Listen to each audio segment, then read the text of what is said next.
in here if you want. If anybody wants candy, I got it. Jerry is.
Thank you. Please be seated, folks.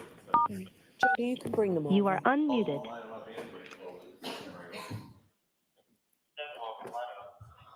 All right. Commonwealth versus Karen Reed, 22117. Counsel? Adam Lally for the Commonwealth. Good morning, Good Your Honor. morning, Mr. Lally. Good morning, Your Honor. Laura McLaughlin for the Good Commonwealth. morning, Ms. McLaughlin. Good morning, Your Honor. Alan Jackson from the Good street. morning, Mr. Jackson. Good morning, Your Honor. Elizabeth Little, also on behalf of the Good morning, Ms. Little. Good morning, Your Honor. David Unetti for Karen Reed. Good morning, Ms. Tianetti. Good morning, Ms. Reed. So, Ms. Tianetti, I just wanted to tell you that after reviewing my notes of the testimony of Katie McLaughlin, my view hasn't changed, but I will give you a little bit of leeway with this witness. Okay. I would like to define the parameters if I can, Your Honor, so that we. All right, the jurors are on their way over. I don't think you need to define the parameters. When there are objections, they'll either be sustained or overruled. Okay? Your Honor, there is one other thing that we need to put on. All right, nobody told me that. All right, why don't you come here at sidebar and we'll do this.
Good morning, jurors. I did not expect to have you come in and have us not be ready, but I do appreciate your patience with us. I do have those 3 questions. Was everyone able to follow the instructions and refrain from discussing this case with anyone since we left yesterday? Yes. Everyone said yes or nodded affirmatively. Were you also able to follow the instructions and refrain from doing any independent research or investigation into this case? Yes. Everyone said yes or nodded affirmatively. Did anyone happen to see, hear, or read anything about this case since we left yesterday? No. Everyone said no or shook their heads. All right, can we bring Ms. Albert back in, please?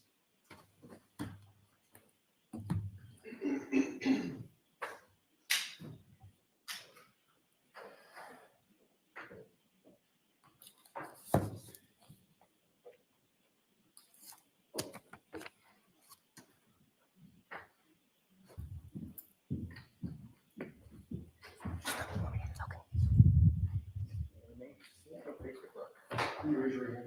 Do you solemnly swear the evidence you give to the court and during the case now and here ensure the truth, the whole truth, and nothing but the truth, so help you God? I do. Thank you. You can take a seat. Good morning.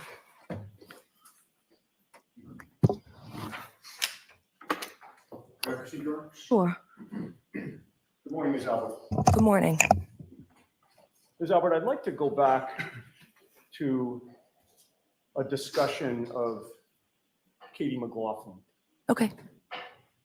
Yesterday, I asked you a 4-word question, and that question was, who is Katie McLaughlin? Do you recall that question? I do. You would agree with me that your response was not, she's a firefighter.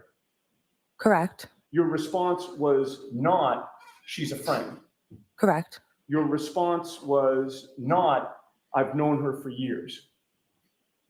Well, I sort of alluded to that when I said that I've known her since high school. Right. Your response was that she was somebody that you knew in high school, correct? I said that I went to high school with her and she's my same age. We graduated the same year. Right. Yes. So you referenced high school, correct? Yes. All right.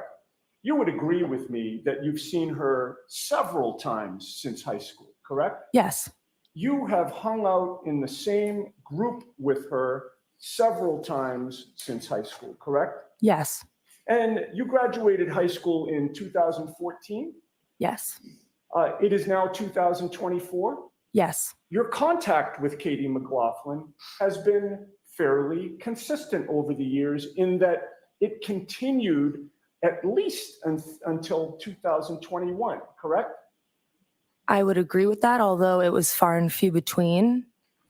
But Is that throughout the because- years, yes. Do you say that because the photographs are far and few between? Objection. Sustained.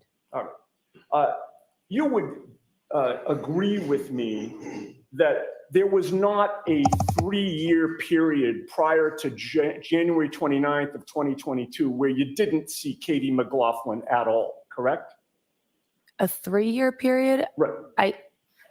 I can't say 100% yes to that, but I wouldn't be surprised if I had seen her at some point in time over the past couple of years and before John O'Keefe's passing. Yeah, Seeing her a couple of times, does that mean that maybe you bumped into her and said hello? it would mean that we would be in the same place at the same time, not something that I reached out and invited her to in any way, shape, or form. But, you know, again, we have mutual friends. So I would not be surprised if I went somewhere and she happened to be there as well. Okay. And it would have been a surprise to you that she showed up at whatever place you were at in those 3 years? Is that your testimony? No, it would not have been a surprise to You me. would have known in advance that Katie McLaughlin was going to be at the same place that you were in advance. Not necessarily, but if, Ever in those 3 years? Objection. Isn't it true that only 8 months before January 29th of 2022, you and Katie McLaughlin were at a baby shower together? Objection. Do you know that? yes, Go ahead and answer. yes, we did. You were. Whose baby shower was it? It was a mutual friend of ours. What's her name? Her name's Alyssa. And how many people were at that baby shower? I can't say for sure. I mean, it was Alyssa's family All right. and a bunch of friends. I can't put a number on it. The friends all gathered together and took a photo together with the woman having the baby shower, correct? Objection. Was there a photo taken? I believe so. You were in that photo, correct?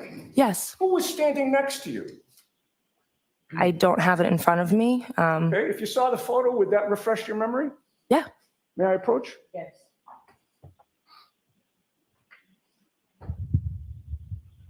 I'm showing you what has been marked. Just show her. Sorry, I was just going to identify it as S for identification for the record, Your Honor. Okay. I'm showing you what's been marked S. Could you take a look at that and look up at me when you're done? May I approach? Yes. Having reviewed that photograph, Ms. Albert, who is standing next to you? One of my friends is on the left of me and Katie McLaughlin is on the right of me. Okay. She's right next to you in that photo, correct? Yes, she is. That was in June of 2021, correct? Yes, So if somebody testified that you hadn't seen each other in 3 years prior to January 29th of 2022, that would be wrong, right? Objection. Dan. And with regard to the contact that you've had with her in terms of group events, you would agree with me that it wasn't just day trips that you took with her, correct? Correct.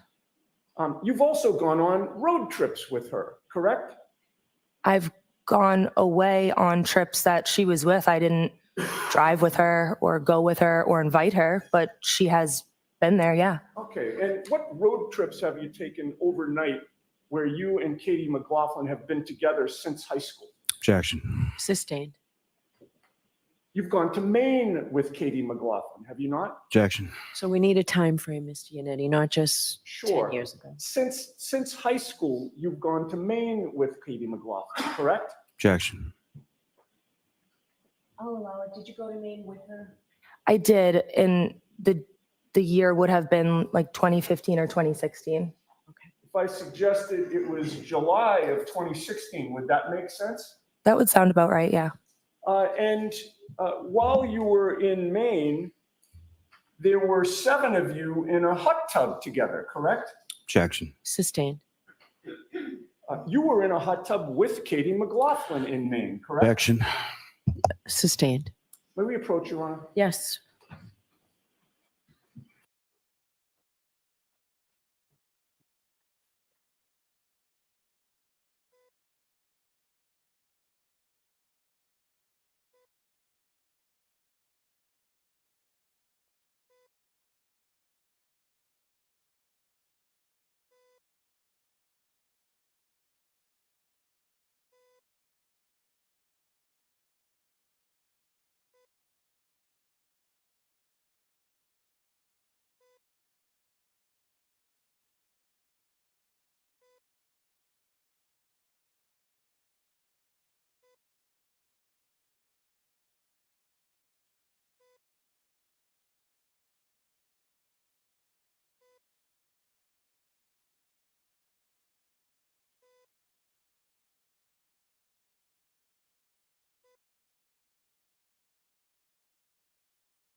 You'd mentioned that you'd been to Maine with Katie McLaughlin in 2016. Where was it in Maine? I'm not sure the exact town. Right. Probably 4 hours away? I'm not sure how long it took to get up there. It wasn't 10 minutes away, No, right? And it wasn't a half hour, no, all right? It was more than 2 hours, correct? maybe. And you drove, correct? Yes. How many days did you spend in Maine? I'm not sure, maybe 2. All right. So you were up in Maine over a weekend Yep. with Katie McLaughlin, correct? Yes, as well as a bunch of other friends. Oh, of course. But the answer to my question is you were with Katie McLaughlin, correct? Objection. Sustained. How many times have the two of you been to the beach together since high school? Objection. Do you know? If you can answer that, go ahead and answer. I know that we have been to a beach together, but I don't know how many times. I could guess. Don't guess. Okay. Next question, Mr. You Yannetti. said a beach. Does that mean that the two of you only go to one particular beach? No, No, you've gone to multiple beaches with Katie McLaughlin, correct? not that I can remember. I can't remember how many times. I have one memory, but I can't say for sure how many times I've been to a beach with Katie McLaughlin. Okay. If I showed you a photograph of the two of you on a beach together in bikinis, would that refresh your memory? Objection. Mr. Yannetti, you can show her a photograph. Thank you. If I may approach. Yes.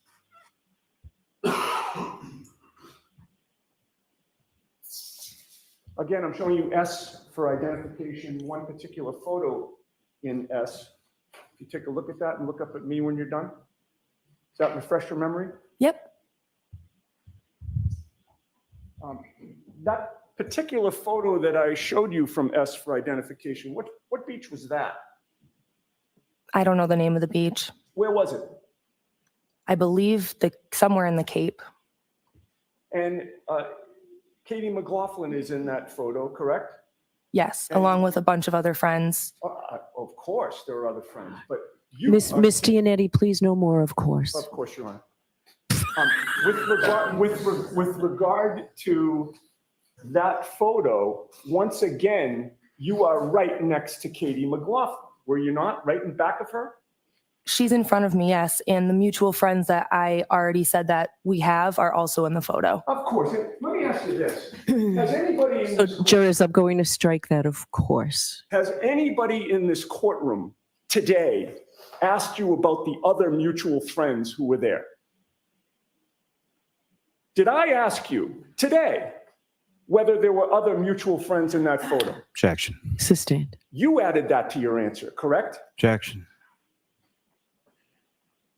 Can you answer that? Yes, Who are your college roommates? Objection. I'm sorry, I didn't hear the question. Who were your college roommates? Yeah, it's sustained. How many college roommates did you have? Objection. Sustained. Fair to say that Katie McLaughlin has been with you and your college roommates. yes. When was that? 2015, 2016? And there were two college roommates that you and Katie McLaughlin were with, correct? I had multiple college roommates at that time, and two of them were the mutual friend that Katie and I share. And in fact, there was an occasion where you were in a kitchen with your two college roommates and one other person, correct? Objection. Need a time frame or something, Miss Dianetti? Or that was around 2016, was it not? That sounds about right, yes. All right. And do you recall which college roommates they were? Objection. Sustained. And someone took a photo of you, your two college roommates, and one other person, correct? Objection. Sustained. In 2016. Objection. Sustained.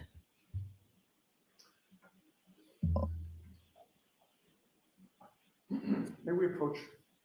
Okay.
May I approach? Yes.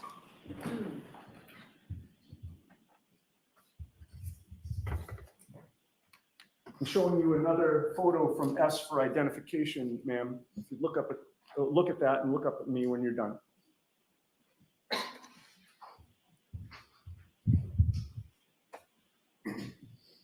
Who's in that photo? Myself, two of my college roommates, and Katie McLaughlin. Okay. So Katie McLaughlin's the only one in that photo who's not one of your roommates, correct? Yes. And was this a situation where she just showed up unexpectedly like all the other times? You had no idea she was going to be there? Objection. Ask the question differently. That it's sustained in that form. Thank you, Ronna. Did you expect, by the way, whose kitchen is that? It was the college house that I lived in. So your kitchen. The house we were renting, yes. You lived in that kitchen. Yes. And Katie McLaughlin's in your kitchen, correct? Yes. Who invited Katie that day? The two mutual friends that I lived with. Okay. Certainly you didn't invite Katie, correct? I did not. Because you're not close friends with her at all, correct? I am not. In fact, you don't really like her very much, do you? Objection, Your Honor. Sustained. You guys were teammates on the track or cross country team back in high school, correct? I don't recall that, actually. We could have been. I'm not sure. If I may approach? Yes. Once again, place S for identification before you, ma'am. If you look at the first page and then the second page,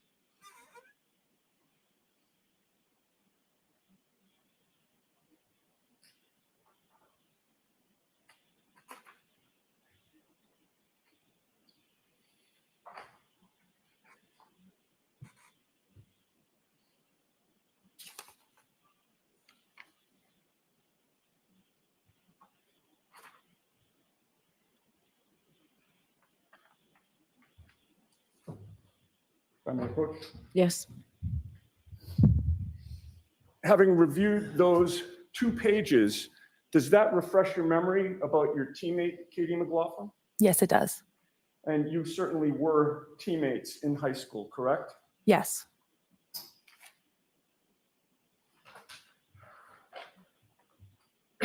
And you would agree with me that that relationship continued in terms of your contact with her all the way up through 2021, correct? Yes. Your Honor, I would offer the photos that are in S for identification as full exhibits in this trial at this point. Objection. The objection sustained. You should put those back up with the clerk, Ms. Giannetti.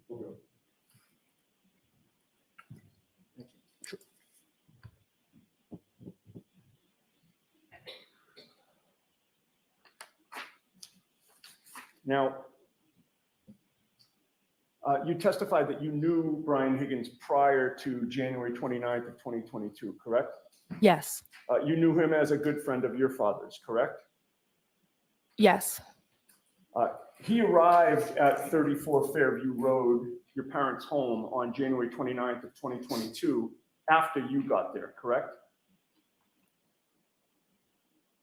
Again, yes, because me and my parents were the first ones inside from what I remember. Did you see what Brian Higgins drove to get there? I did not. You did not see where he parked his vehicle. I did not. At some point, you saw him inside the home, correct? Yes. And he made it into the kitchen and dining room area where you were, correct? Yes. You agree that at some point, Brian Higgins and your father, Brian Albert, left that area to go to another room, correct? Yes. So it's fair to say there was at least some portion of the night when Brian Higgins and your father were out of your field of vision, correct? I don't agree with that because the room that I had seen them go into has an open doorway and you can see right into the family room that they were in. So I could actually see them in there. Gotcha. How long were you there when Brian Higgins and your father, Brian Albert, were there? Inside the family room? I'm talking from that whole night. When you're at 34 Fairview, hmm how much time lapsed between the time you first saw Brian Higgins and Brian Higgins left the residence? I can't say for sure. If I had to estimate, I'd say an hour and a half. Okay, and so your testimony before this jury is for that full hour and a half, there was no time when Brian Higgins and your father, Brian Albert, were out of your field of vision. Not that I can remember. Now, earlier that evening on Friday, January 28th, you made plans to go out with your mom, Nicole Albert, your aunt, Julie Albert, and your boyfriend, Tristan Morris, correct? Yes. From the beginning of that night, the plan was for Tristan to go home early, correct? Yes. And that was because he had to get up early to plow or shovel, correct? Yes. He had to get up really early, correct? Yes. The plan was for him to shovel or plow at 3 a.m.? He was, from what I recall, he was on standby for like 3. It could have been any time after that. Oh, I see. So it could have been that he had to get up at 3 or maybe a little bit later, correct? Yes. And it was for that reason that when he was at the waterfall with you, he only had a couple of drinks, correct? From what I remember, yes. And from the beginning of the night, you knew that it was going to be iffy as to whether he would be able to get much sleep at all, correct? It wasn't really something we discussed.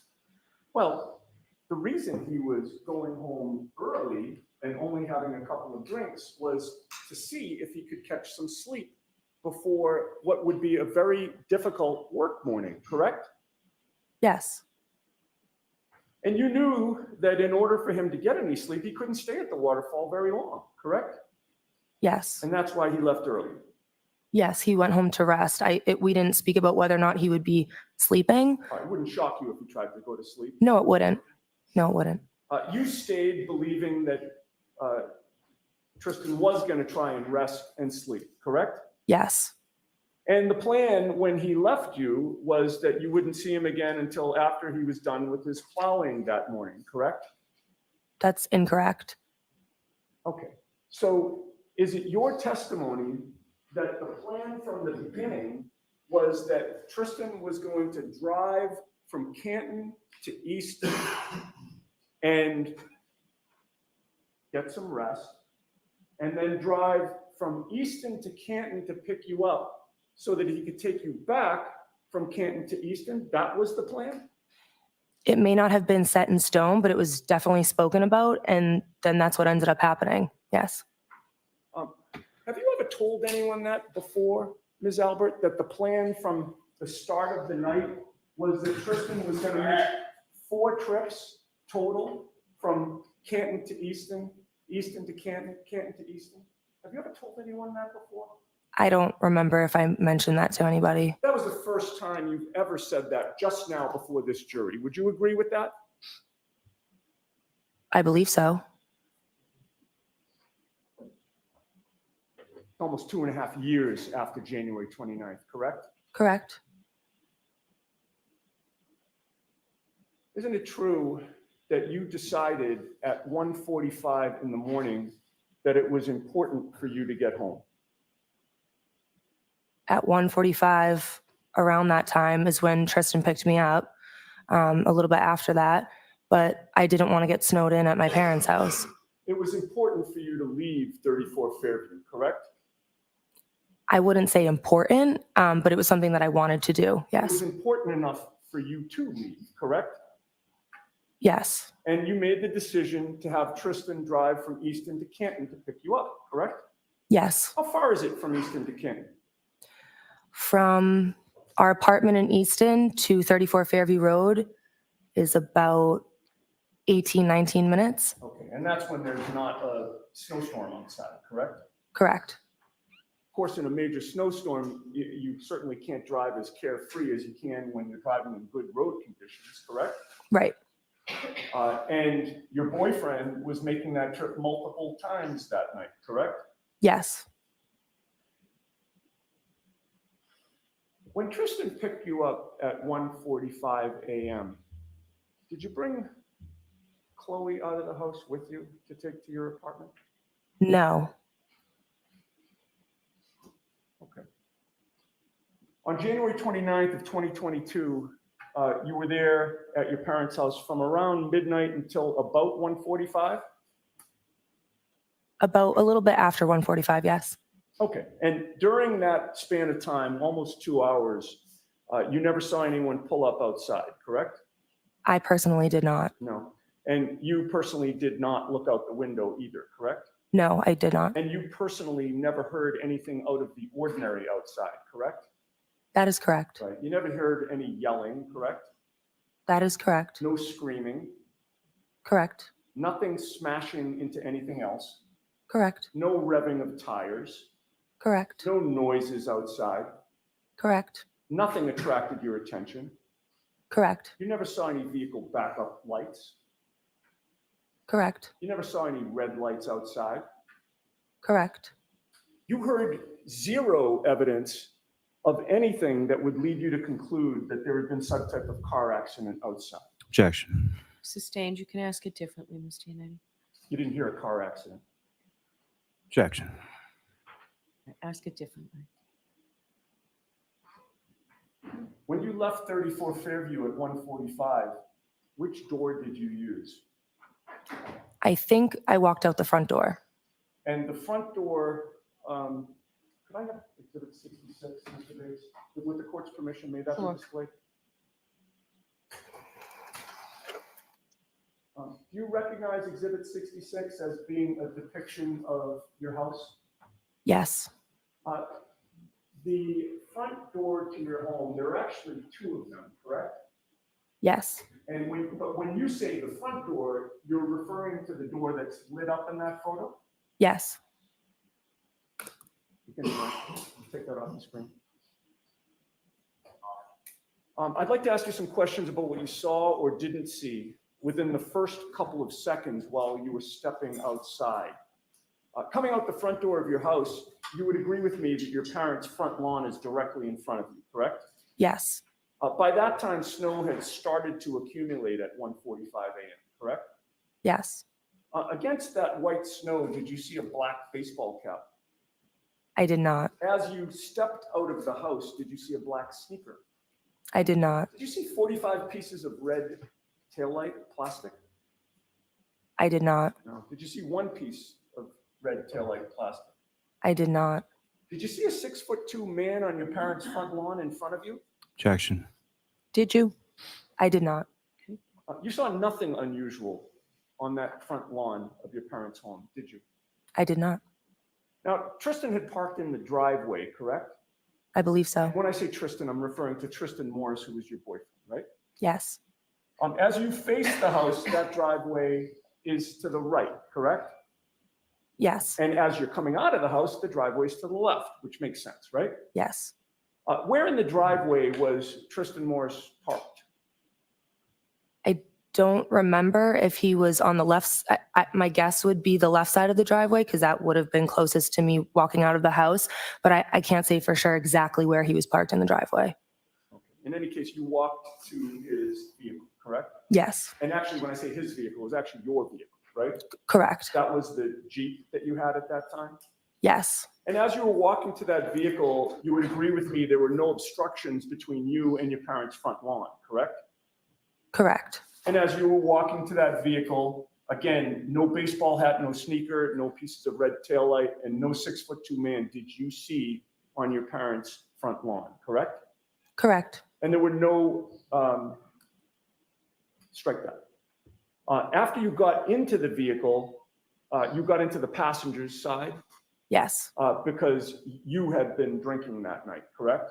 Yes. And it wouldn't have made sense for you to drive home to Easton, correct? Correct. So Tristan Morris backed his or your Jeep out of the driveway, correct?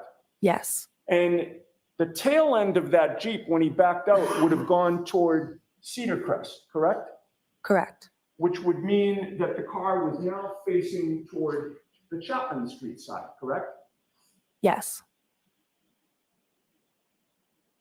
And that would mean that your Jeep being driven by Tristan would have driven directly by your parents' full property line, correct?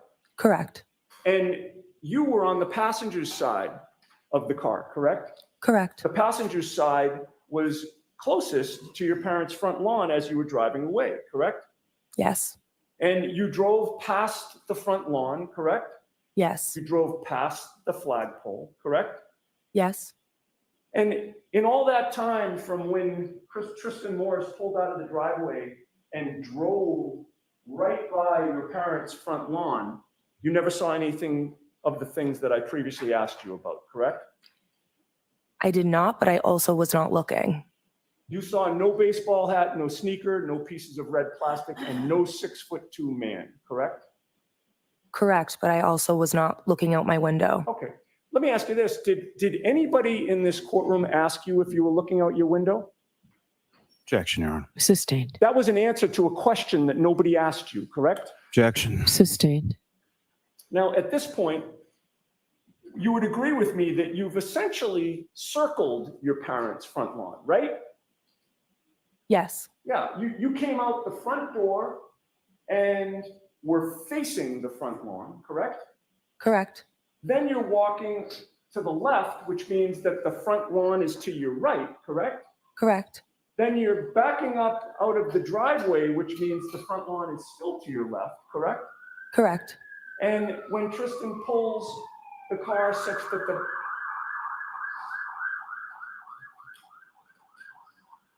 when Tristan Morris pulls the car such that the car is now operating parallel to your front lawn, now the front lawn's to your right, correct? Correct. And with regard to all of that time that you were circling that front lawn, you never saw anybody or anything out of the ordinary on that lawn, correct? I did not. And you also didn't see any tire tracks in the snow, did you? Not that I can remember. Let me have a moment. Yes.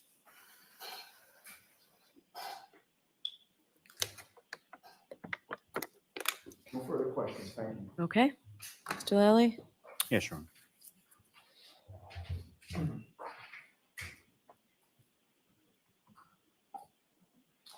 Good morning, ma'am. Good morning.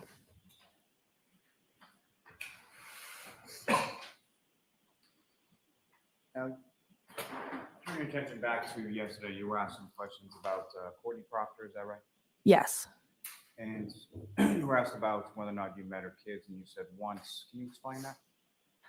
From what I can remember, I forget exactly where I was, but my aunt Julie Albert had pulled up in her car, and I was talking to her, and she had the 2 kids in her back seat.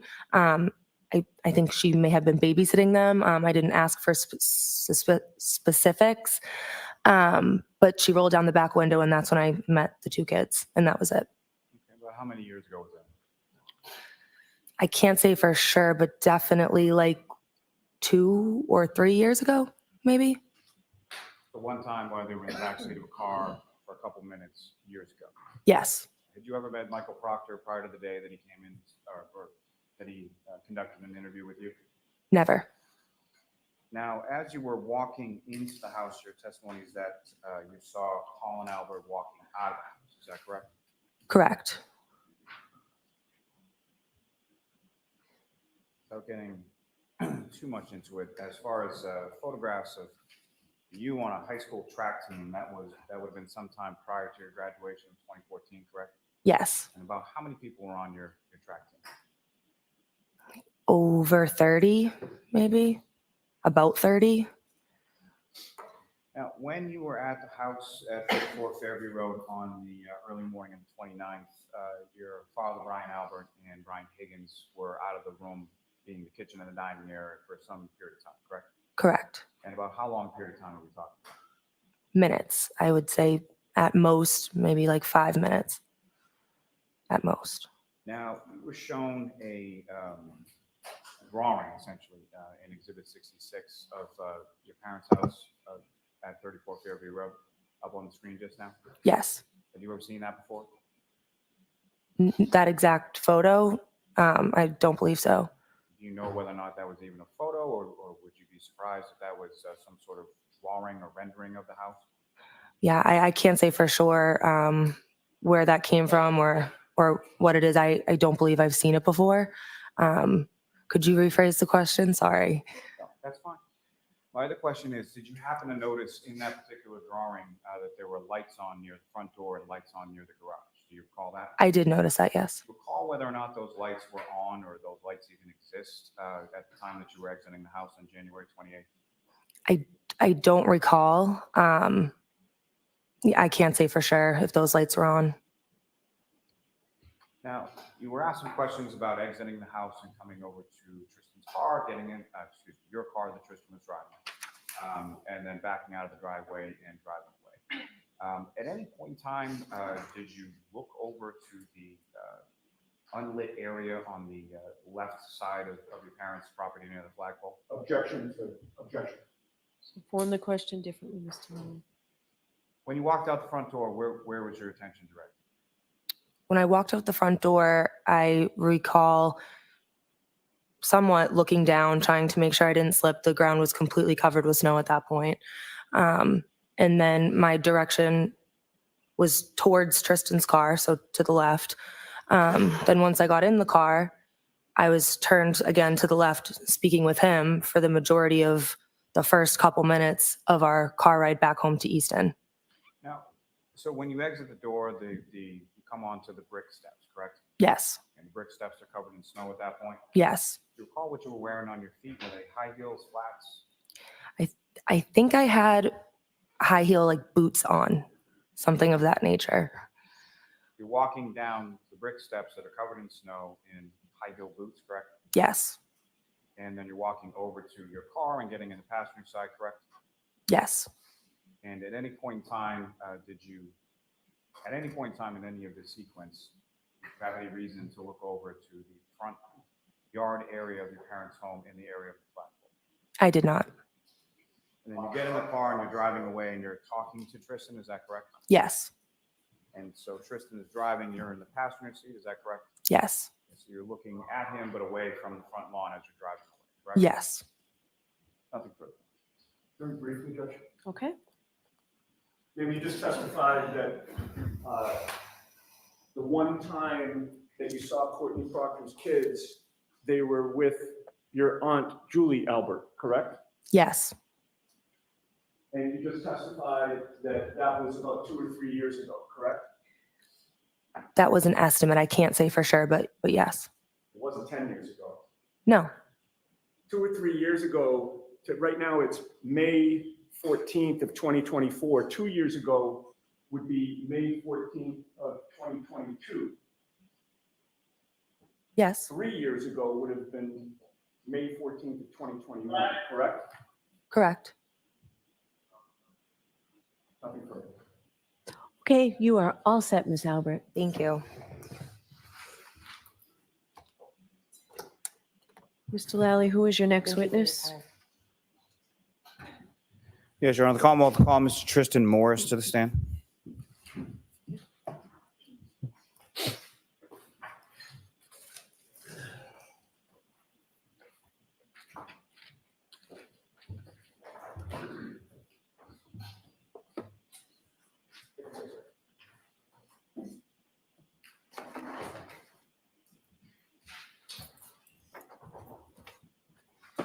Watch your step right there. Yep. Raise your right hand. You solemnly swear the evidence given to the court and jury in the case now hearing to the truth, the whole truth, and nothing but the truth, so help you God. I do. Thank you. You take this.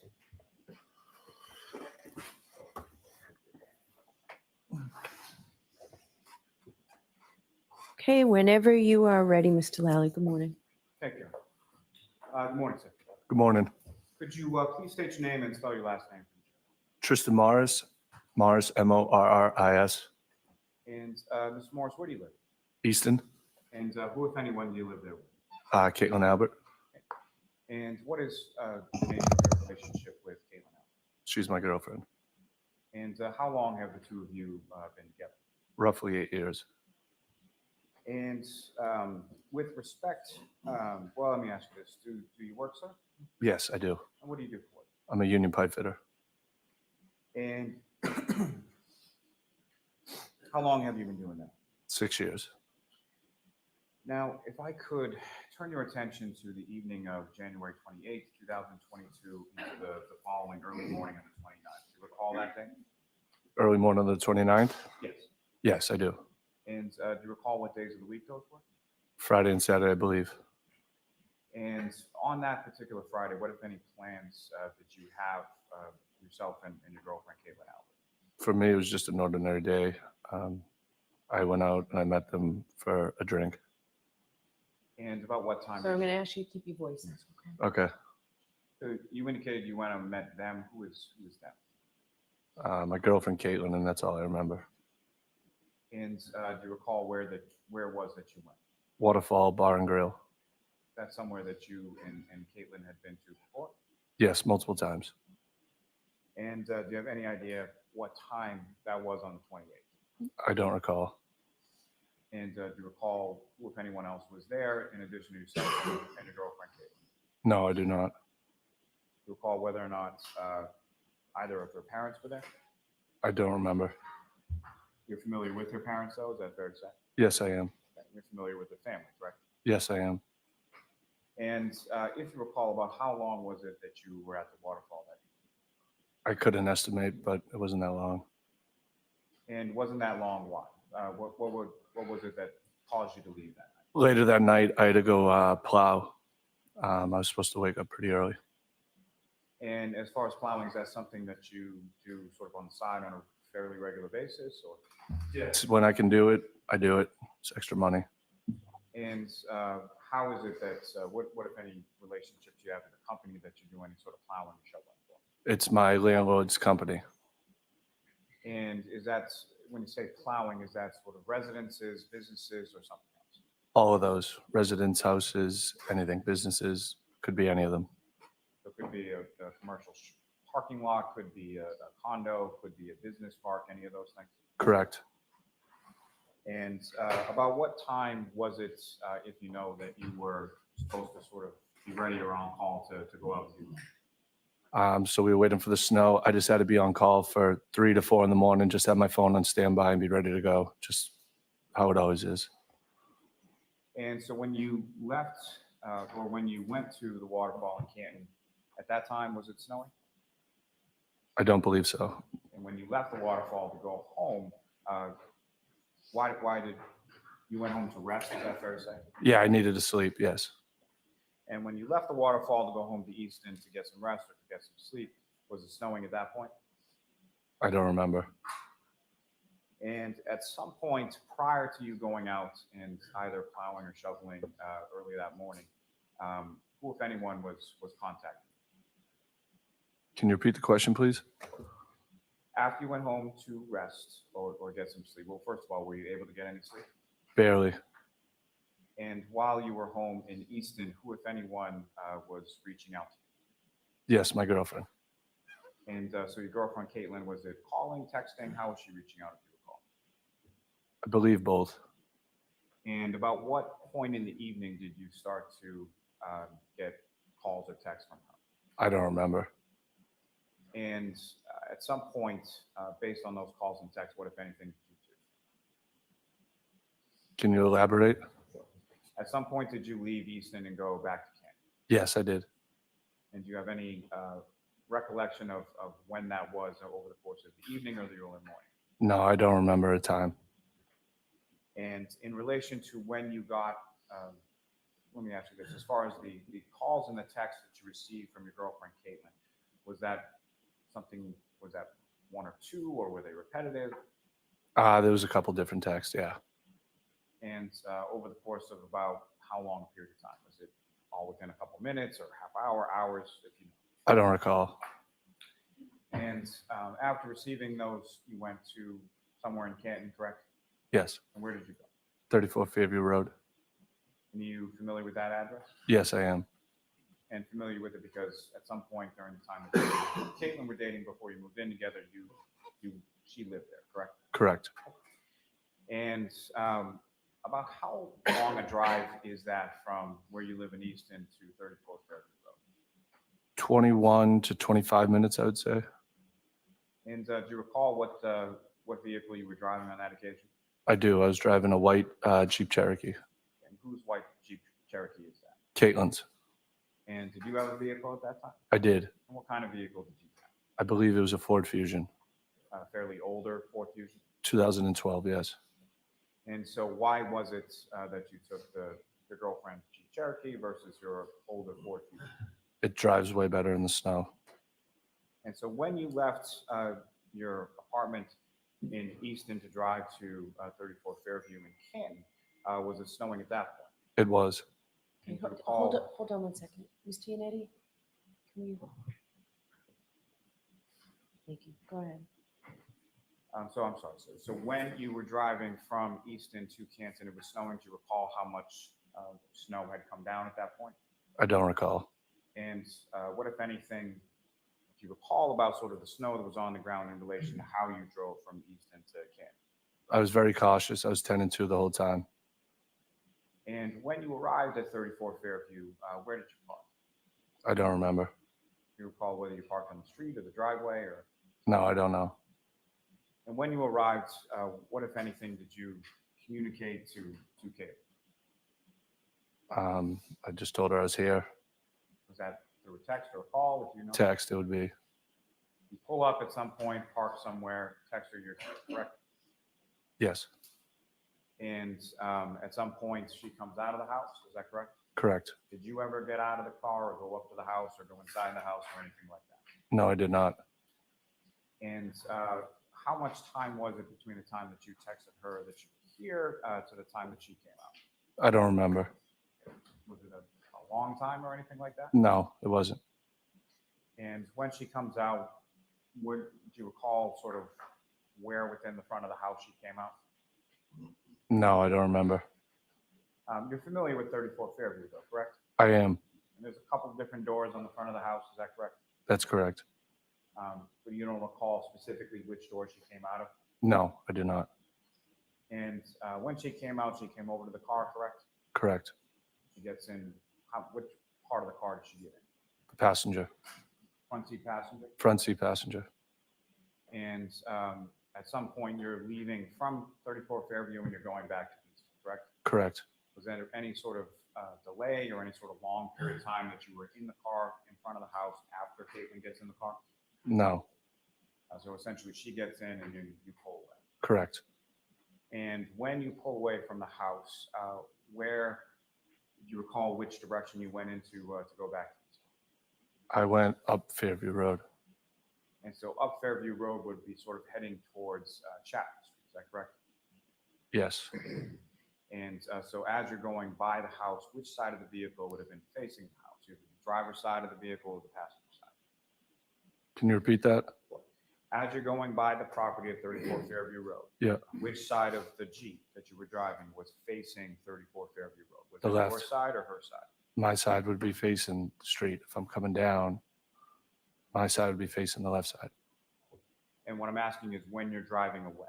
Away, yes, the passenger side would be facing her house. And as you were coming there, would it be the driver's side or your side that was facing the house? If you recall which way you came. I don't recall. But as you were leaving the house, Caitlin's side or the passenger side would be facing the house, correct? Correct. And as far as the snow that's coming down as you're driving away, what, if anything, did you have to do with regard, or what, if anything, did you do with regard to the vehicle? Did you turn anything on or anything as you were driving? No, I did not. So did you have a defroster on? Yes, And did you have windshield wipers on? correct. So the snow was coming down at least at a pace that you had the windshield wipers on, correct? Yes. And during that drive,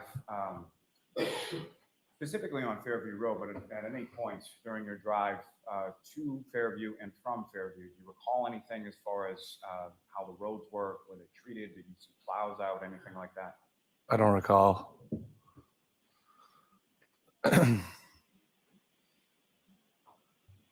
Can I have one moment, Your Honor? Yes.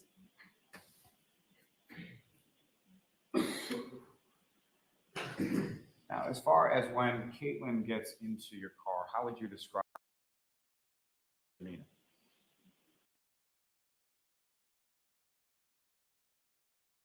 Not She gets in the car, is it fair to say you guys haven't seen each other for a couple hours, you start talking? correct. And so when you're talking, you're driving, she's in the passenger seat, is that correct? It's correct. And was she facing you while you were talking to her as you were Yes. pulling away? Thank you, sir. I have nothing further. Thank you. Thank you, Ron.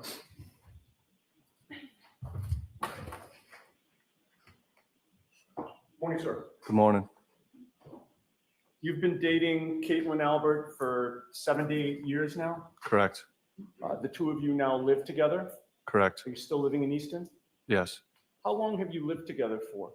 3 years. When you first met her, where was she living? Canton, Where in Canton? 34 Fairview.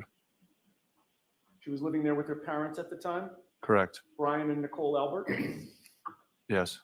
You met her parents, Brian and Nicole Albert, several years ago, correct? Correct. You've met all of Caitlin's siblings as well. Correct. You've spent time at their house. Yes. You've spent holidays with them. Yes. And you've been over there on weekends, correct? Yes. It's fair to say that over the last 7 or 8 years, you've been with the Albert family quite a bit, correct? Yes. And you've also been with the McCabe family, correct? Yes. And even though you're not married, you consider yourself just about one of the family, correct? Yes. Since John O'Keefe's death, you have continued associating with both the Alberts and the McCabe's, correct? Yes. Because you're still dating and living with Caitlin, correct?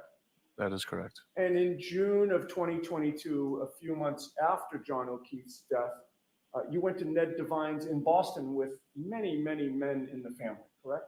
Yes. That includes the Alberts, correct? Yes. And that includes the McCabe's. Yes. Do you recall who was there that night? No, I don't. If I showed you a photograph from that night, would that refresh your memory? Yes.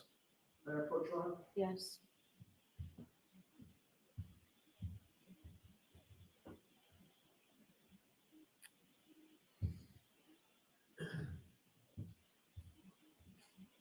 I placed a photograph before you. Take a look at that and look up at me when you're done. Yes. Does that refresh your memory about who was there that night? It does. Are you, by the way, how many people are in that photograph? Do you want me to count? With the court's permission. Okay, go ahead and count. And after you count, let's mark this for identification, please. Yes. 12. 12 people, including myself. Okay, if I could have that marked for ID. 12, including myself.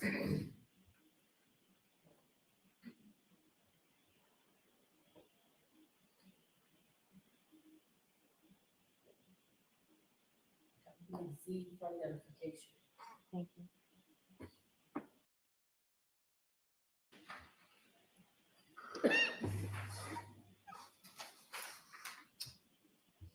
You would agree with me, sir, that at that night at Ned Devine's in Boston, everybody there was, except for you, was either an Albert or a McCabe? Yes, that's correct. And the photo that you or somebody decided to take was all of you with your fists clenched, correct? Objection. Sustained. Did you clench your fists that night? Objection. Sustained. Did all of the Alberts and McCabe's clench their Objection. fists that night? Sustained. That photo was posted to social media, was it not?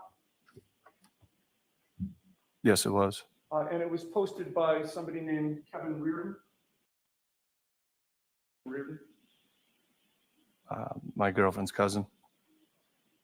He's actually the son of one of Nicole and Julie Albert's sisters, correct?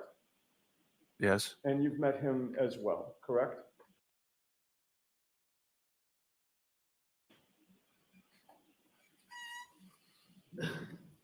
And do you recall the date that that photograph was posted? the social media? No, I don't. I showed you Z for identification again. Would that refresh your memory? Yes.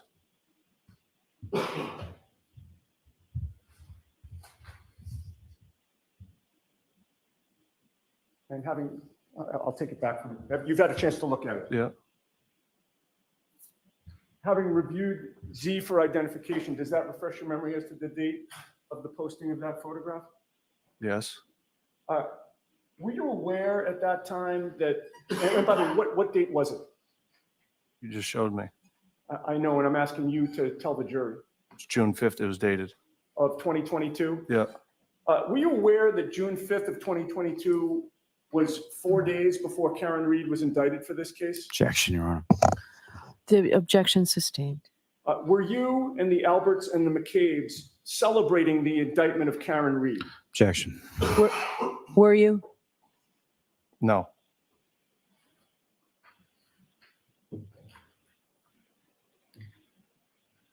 Thank you. Yes.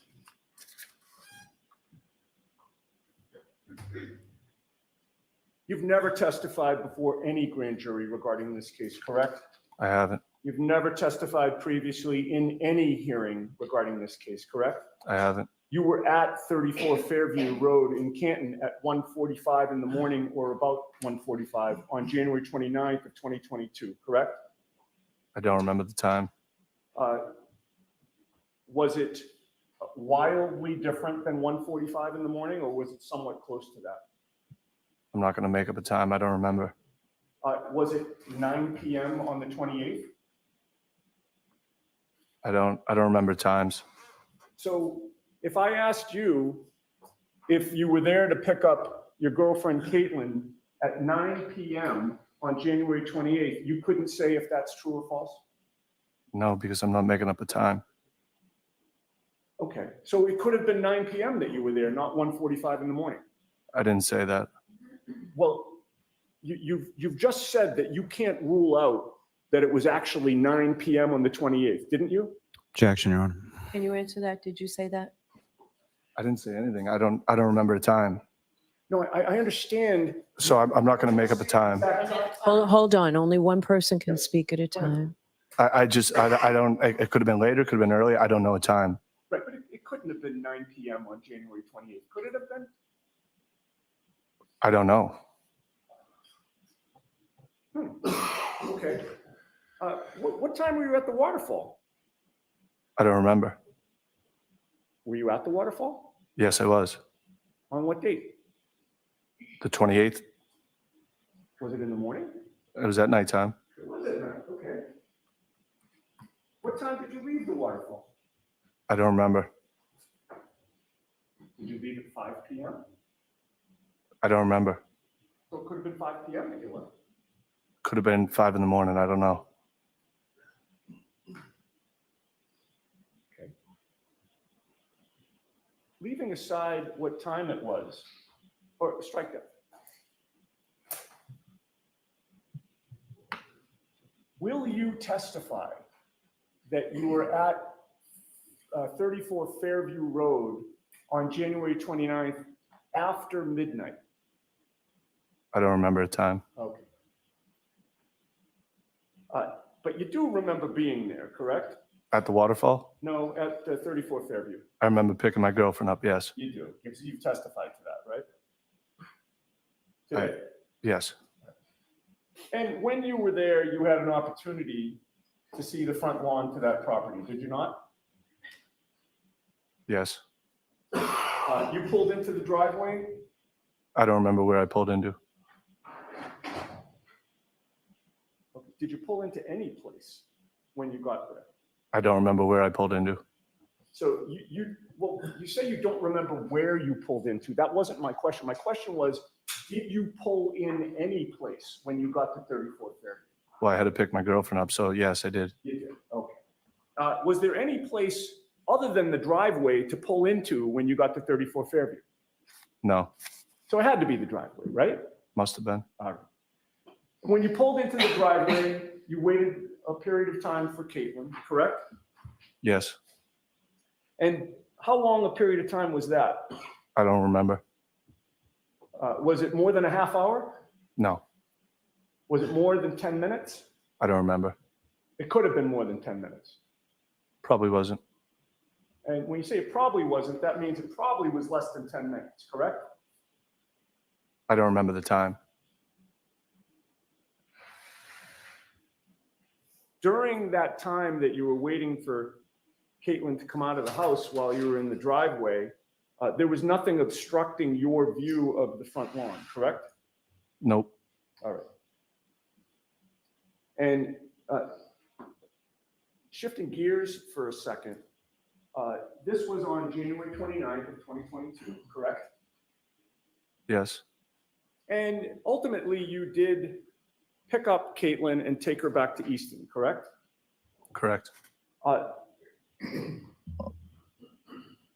On January 29th, at any point that day or night, Trooper Michael Proctor never interviewed you, correct? Correct.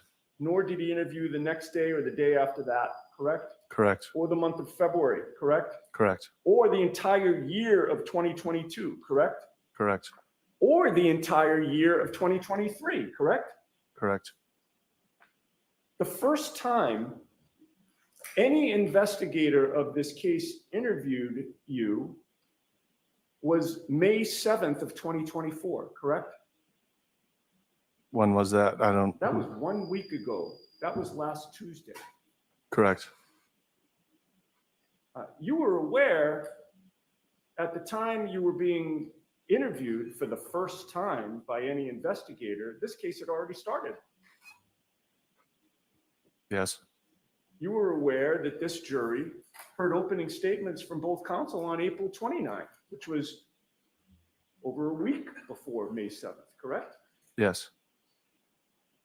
So it wasn't until over a week after opening statements that somebody from the state police finally interviewed you, correct? Nobody from the state police interviewed me.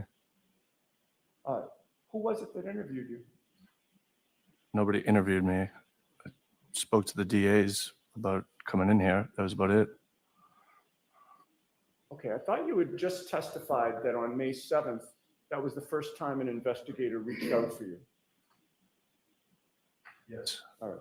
And when I use the term interview, I don't mean that somebody put a bright spotlight on you and took you into an interrogation room. I'm just asking, did somebody ask you questions? Yes. Objection. I'll let it And- stand. Thank you, Ron. And that interview did not take place in person, correct? No, it did not. That was a phone interview, correct? Correct. And your attorney was on the line for that, correct? Correct. Now,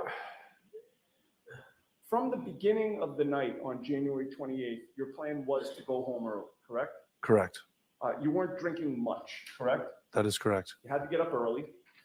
Yes. correct?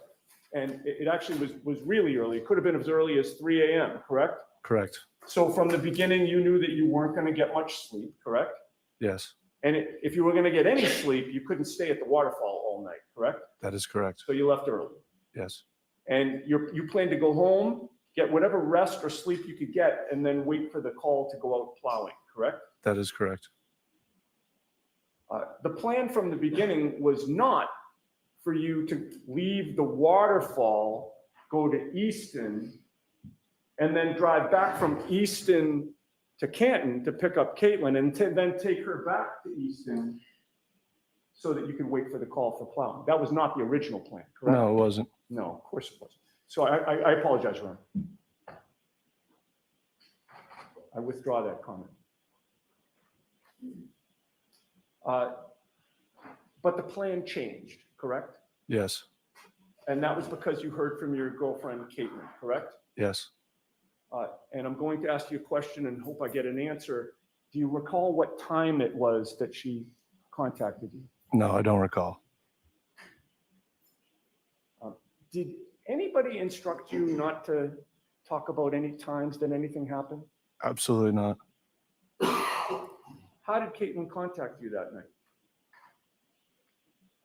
Via text, via phone. And you were in Easton when she did that, correct? Yes. She was at 34 Fairview? Yes. And by the way, the snowstorm was no surprise to you that night, right? No. I mean, that's why you were waiting to plow, correct? Yes, That snowstorm had been forecast, yes. and it had started snowing by midnight, correct? I don't remember when it started snowing. But for some reason, Caitlin now needed to get picked up before you went plowing, correct? Yes, That meant, despite the fact that you had to get up potentially at 3 a.m., you now had to make the trip back and forth between Canton and Easton a second time, correct? yes, And you considered it to be important enough that you agreed to pick up Caitlin despite the changing plans, correct? correct. All right. Now, when you pulled into that driveway, you at least temporarily parked in the driveway waiting for her, correct?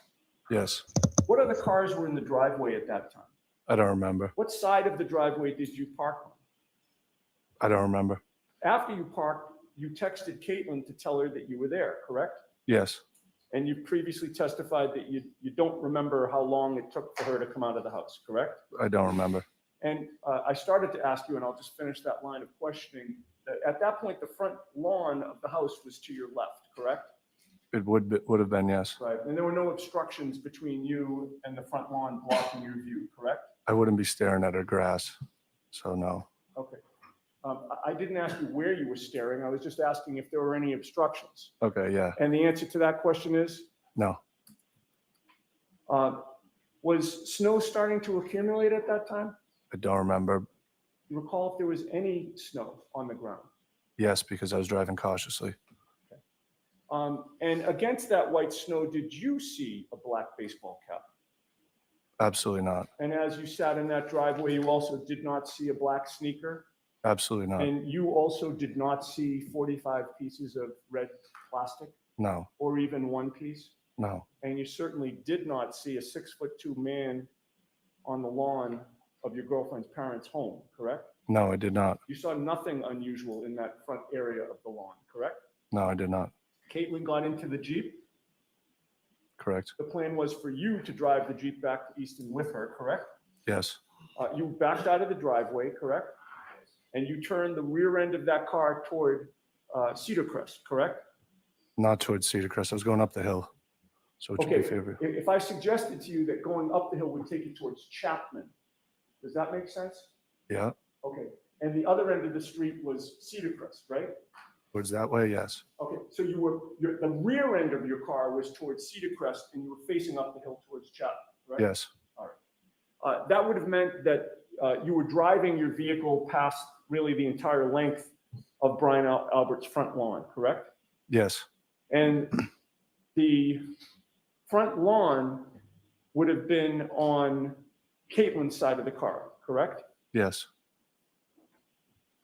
And you drove past the flagpole that you're familiar with, correct? yes, And as you drove past that entire front lawn, you never saw any of the things I previously asked you about, the baseball hat, the sneakers, the pieces of red plastic, or a 6'2" man, correct? I did not. You saw nothing out of the ordinary, correct? Correct. And you saw no tire tracks in the snow leading to the Albert's front lawn, did you? I did not. You didn't see anything that would lead you to conclude that there would have been a car crash there, correct? Absolutely not. Sustained.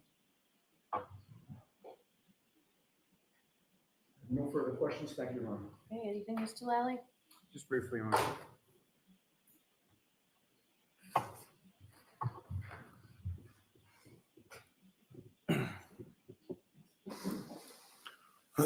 That photograph that you were shown, do you know what that was, what that gathering was in regards to?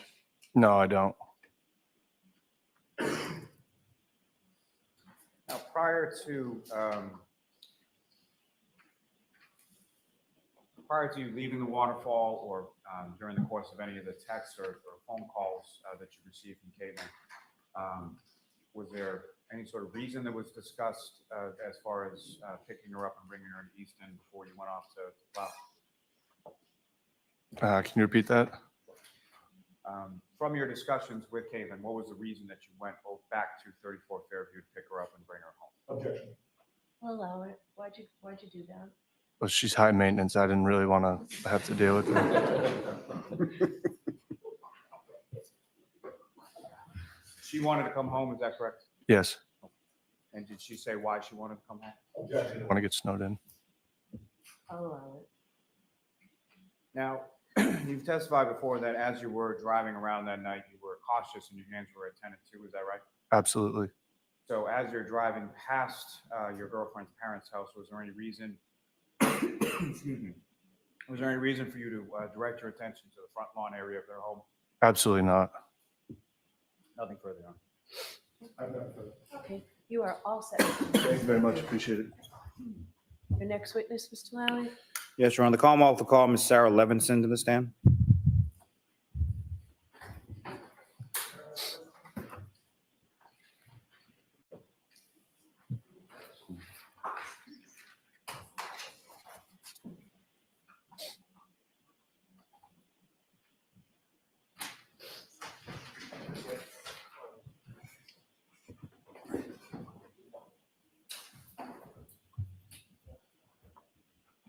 All this way, just watch your step up.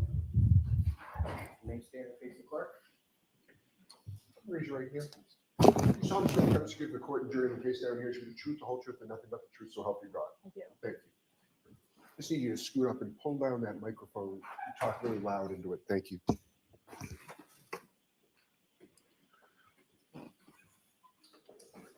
Whenever you're ready, Mr. Lally. Thank you. Good morning, ma'am. Good morning. Could you please state your name and spell your last name for the record? Sarah Levinson, Levinson. And where do you live, ma'am? Canton, How long have you lived in Canton? my whole life. And who, if anyone, do you live in Canton with? My parents. Now, do you work there? Yes, What do you do for work? I'm a registered nurse. And how long have you been a registered nurse? 3 years. Now, ma'am, if I could turn your attention to the evening of January 28, 2022 into the early morning of the 29th. Do you recall those days? Yes. Do you recall what days of the week? Friday was the 28th, Saturday the 29th. And as far as that evening of the 28th, what, if any, plans did you have for that evening? My plans were to go to my friend Brian's house for his birthday celebration. And so your friend, that would be Brian Albert Jr., is that correct? Correct. Do you know how old he was turning for his birthday? 23. And how long or how did you know Brian Albert Jr. at that time? We met in high school. He's the grade below me. So I would say now it's been about 10 years, so about 8. And that his house, as far as 34 Fairview Road, had you been there before? Yes. Plenty of times, is that? Yes. And on that particular evening, how was it that you came to be there? How did you get it? My friend Julie's father drove us. And your friend Julie, is that Julie Nagel? Correct. And yourself and Julie Nagel, how long have you known each other? Middle school, so a little bit longer than how long I've known Brian for. And you and Miss Nagel, were you in the same grade together? Yes. And so her father drives you from your house, picks you up at some point, and brings you over to 34th Fairview. Correct. Do you know about what time it was that you arrived at 34th Fairview? Between 7 and 8 p.m. And when you arrive, who, if anyone, besides, who, if anyone, was in the house at Fairview when you got there? It was Brian Jr., Nicole Albert, Caitlin Albert, and Julie Albert. And what was, as far as your understanding, what was sort of the plan for that particular evening? We were all going to meet at Brian's house. His family was going to go out, his mom, aunt, and sister. And then we were kind of going to go from there, whether we were going to go out or stay home. It was up in the air. And when you arrived there, so at some point did his mother, Nicole Albert, his aunt and his sister leave the house? Correct. About how long a period was How long a period of time was it from the time that you and Julie arrived to the time that Brian's mother, aunt, and sister left? 15 to 25 minutes, I would say. And did you have any idea where they were going? No. Now, as far as during that time after they left, what was it? Do you recall sort of where in the house you were hanging out, or what you were doing? We were in the family room and in the kitchen as well. In the kitchen area within the Albert house at 34 Fairview, were you familiar with that? Yes. And the kitchen and the dining room, are those sort of the same room, is that correct? Correct. And the family room that you're talking about, well, let me ask you this, sort of, with respect to 34 Fairview, there are basically two front doors. Correct? So, Mr. Lally, I think we can move on from the general description of the house, please. One last question in regard to that.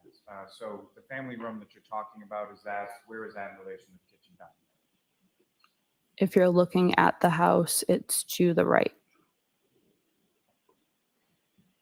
Now, what is it that, at some point in time, did other people join you and Julie and Brian Jr. at the house? Between 8 and 9 o'clock. And who was it that came over between 8 and 9? Courtney Alba, Catherine Duty, Emily Fabiano, and Mary Kent. I'm going to ask you to spell all of those last names for us, if you would, please. So Courtney Alba, A-L-B-A. Catherine Duty, it's Kathryn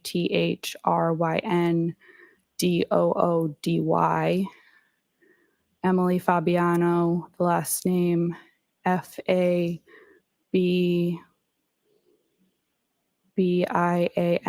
I believe it might be 1B. And then Mary Kent, Kent. Thank you. And with respect to Ms. Alba, Ms. Duty, Ms. Fabiano, and Ms. Kent, how did you know? I knew Catherine and Emily since elementary school. Mary and Courtney I had known since high school. Courtney I was more of an acquaintance with because she was friends with Brian. So she was more friends with your friend and you had sort of a mutual friend, is that correct? Correct.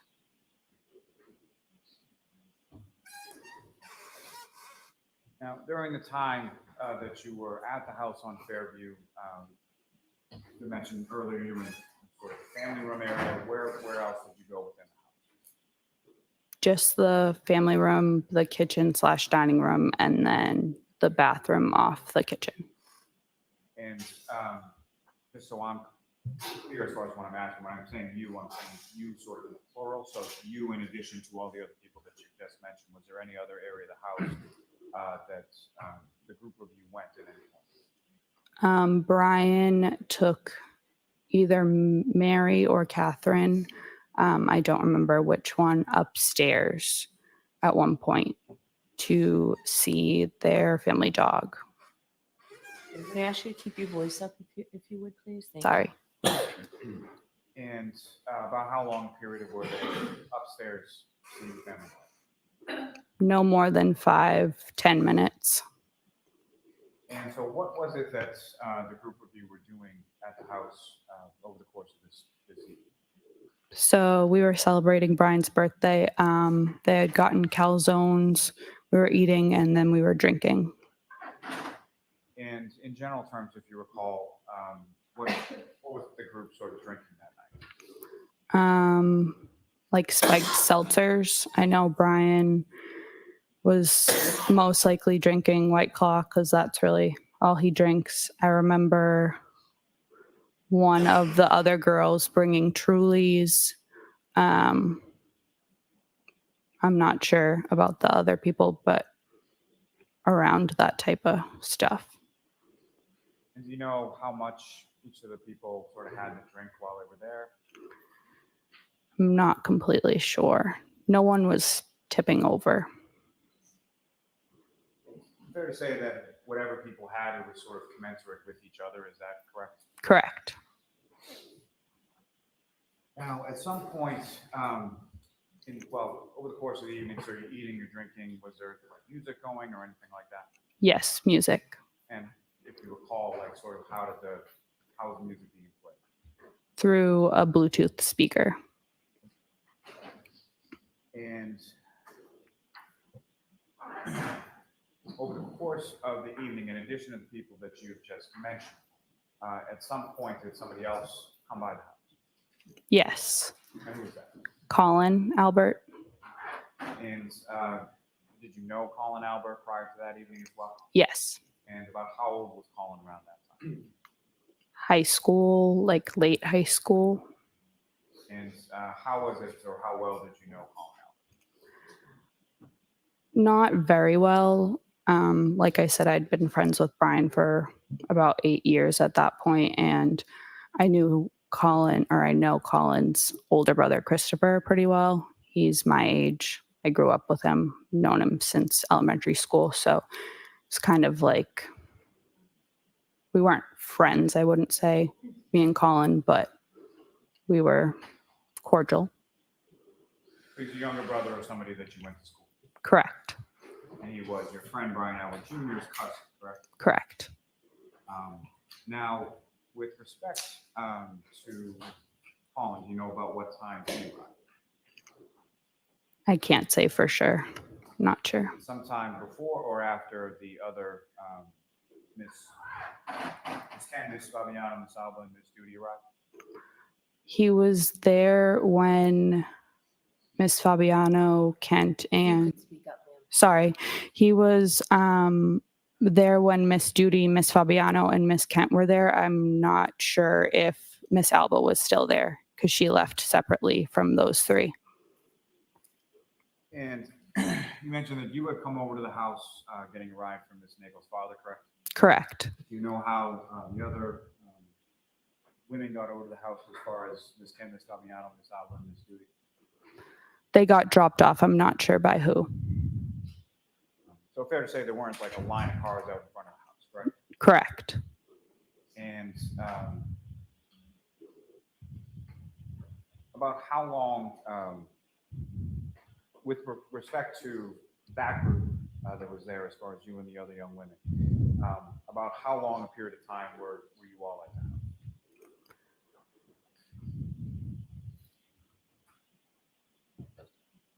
2 to 3 hours. So do you know about what time it was that Miss Alba, Fabiano, Miss Duty, and Miss Kent left? Miss Alba left before the other three. Her boyfriend picked her up. And then Miss Kent, Miss Duty, and Miss Fabiano all left together. I know it was before midnight. And when they left, was Colin Albert, was he still there? I believe so. And you know how much time or overlap there was between Colin Albert and the other women as far as Miss Kent, Miss Fabiano, and Miss Duty? I don't remember exactly. Now, from your recollection of that evening, how would you describe sort of the mood or the demeanor within the house over the course of those few hours? Everything was good, happy. We were celebrating. No issues. No issues with anybody that was there? No. Now, after, at some point in time, later on in the evening or in the early morning of the 29th, who, if anyone else, came by? Came through? So Mr. Albert, Brian's father, Mr. Higgins, Mrs. Albert, Brian's mother, Caitlin Albert, Brian's sister, Jennifer McCabe, Brian's aunt, and then Matt McCabe, Brian's uncle. Let me sort of break it down and ask you a bit about that. So as far as the order of people arriving, at some point did you learn where they were coming from? Yes. And where were they coming from? Brian's father and Mr. Higgins as far as I knew, were coming from New York. They were at a funeral for a fallen police officer. And Brian's other family members, aunt, uncle, mother, and sister, they were out in Canton. I wasn't sure what establishment. And so those people that you described, did they all come at the same time, or did they come in sort of staggered fashion, or how did they? Brian's father and Mr. Higgins arrived first, but they all arrived within 5 minutes of each other. And first, in reference to Brian's father, Brian Sr., you had obviously met him on prior occasions, correct? Correct. And Brian Higgins, is that someone that you had met before, or you had known prior to that evening? No. And when Mr. Albert, being senior, and Mr. Higgins arrived at the residence on Fairview, was Colin Albert still there? I don't remember. Do you have any recollection of those people being in the same room at the same time on that? I don't remember. And so, as far as Brian Jr., your friend, his mother's name is Nicole, is that right? Correct. His sister's name is Caitlin. Correct. And did you know both of them prior to the evening of the 28th? Yes. And with respect to Caitlin, how would you describe your sort of relationship with her? We were friends in high school. Fair to say that you were closer with Brian Jr. versus Kate, correct? Correct. And same question in regard to Colin Albert. Do you recall whether or not he was there in the house at the time that Nicole and Caitlin came? I don't remember. And then as far as Jennifer and Matthew McKay, were you familiar with them prior to the evening of the 28th? I knew who they were. I'm not sure if I've ever had a conversation with them prior to that. When you say you knew who they were, how was it that you knew who they were? I knew they were Brian's aunt and uncle. Had you ever met them before or had any occasion to see them anywhere before that you can recall? I know I had seen or met Jen before. I'm not sure about Matt. And same question in reference to, as far as Colin Albert, do you recall whether or not he was in the house at any point in time when the McCabe was there? I don't remember. You recall Colin Albert leaving the house at some point? Yes. You just don't recall when it was in relation to when the other people arrived from wherever they were? No. And do you recall how it was that he left the house? He got a ride. You know who he got a ride from? Objection. Oh, do you know? No. Next question. Now, when these other people came to the house, who were referred to them as the older adults, is that a fair portrayal of them? Sorry, can you repeat that? Other than the rest of the people that were there earlier, then, correct? Correct. So that group that came in later, as far as when they arrived, where were they in relation to the house? Like, where were they situated? We were all in the dining/kitchen. So all in that same sort of area. Correct. Now, at any point in time over the course of the evening, do you recall anybody from that group of people sort of going anywhere else in the house that you saw? Not that I remember. And with respect to the house on Fairview Road, you're familiar with where the basement is located in the house, is that correct? Yes. And at any point in time in the evening, did you see anybody from that group either before or after go anywhere near the basement or go into the basement area? No. Now, with respect to the sort of mood and demeanor after these other folks come by, do you know about what time it was that those people started coming back in from wherever they were coming? 12:15. It wasn't that long after it struck midnight. So sometime after the strike of midnight, these other folks start to come back to the house. Correct. And from that period, from 12:15 or so, from that period, about how long was it after that that you were at the house on Fairview? I left between 1:30 and 2 a.m. So about an hour and a half or so after they got there. Correct. Now, with respect to that hour and a half or so after they got there, how would you describe sort of the mood and the demeanor within the home during that time? Same thing. We were celebrating, happy, dancing, all that. The drinking continued, correct? Correct. No issues or arguments or anything that you observed, correct? Correct. Now,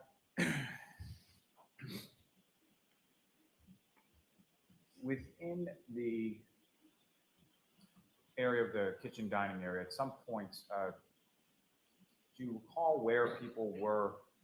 I'm talking later in the evening when the folks come back to the house after midnight. Do you remember where those people were sort of situated around the kitchen dining room area at that time? Yes. And could you describe to the jury sort of where they were? So the dining room table is a square. So, and it was in front of the front window.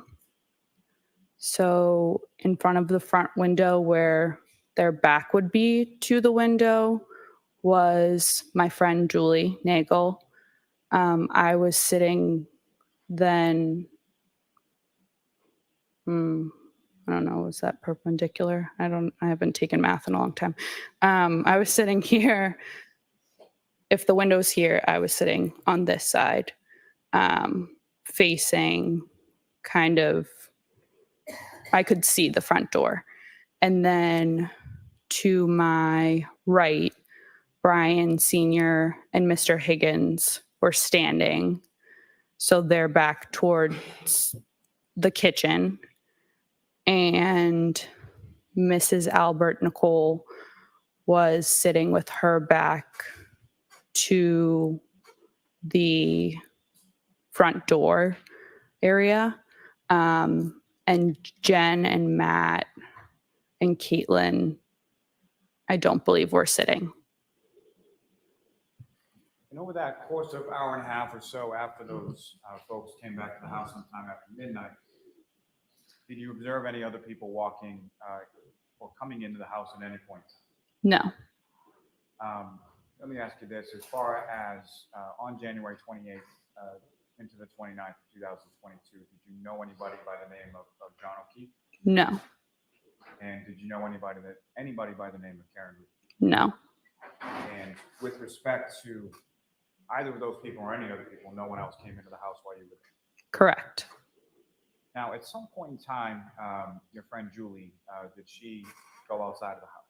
Yes. And can you explain to the jury what that was in regard to?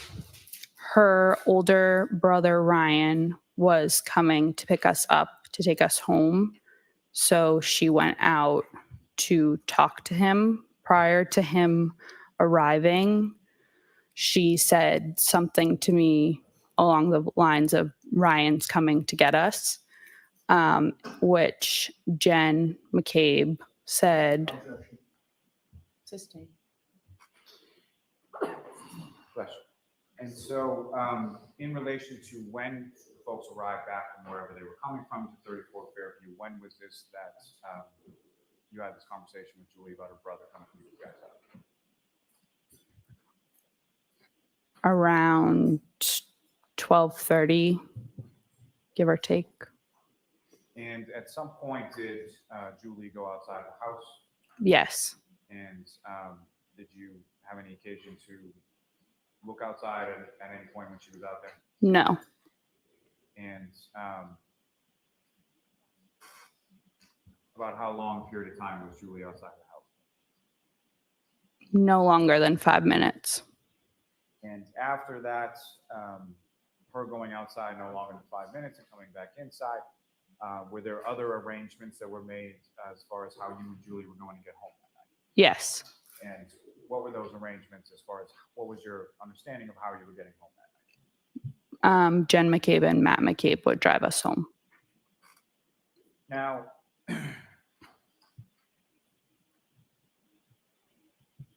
Jen McCabe, around that time that Julie went outside of the house and came back in, what, if anything, did you observe her to be?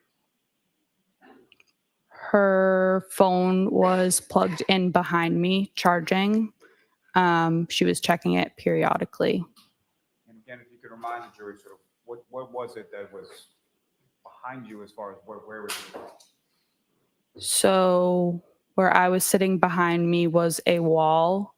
And then behind that wall would be the family room. And so I guess what I'm asking is, was there something specific that her phone was like resting on, or was it just sort of hanging out of a plug, or how was it positioned? I think it was just resting on the floor. And with reference to her phone, was that something that Ms. McCabe came over and looked at any point in time while it was charging? Yes. And how many times? I'm not sure, to be exact. Let me ask you this: was it once, or more than once, or something? More than once, I would say.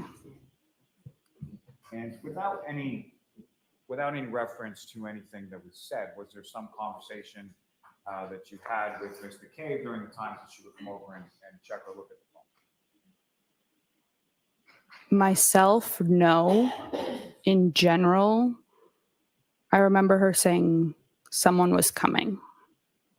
And that someone that she indicated was coming, again, no one ever actually came into the house or was around the house that you were aware of, correct? Correct.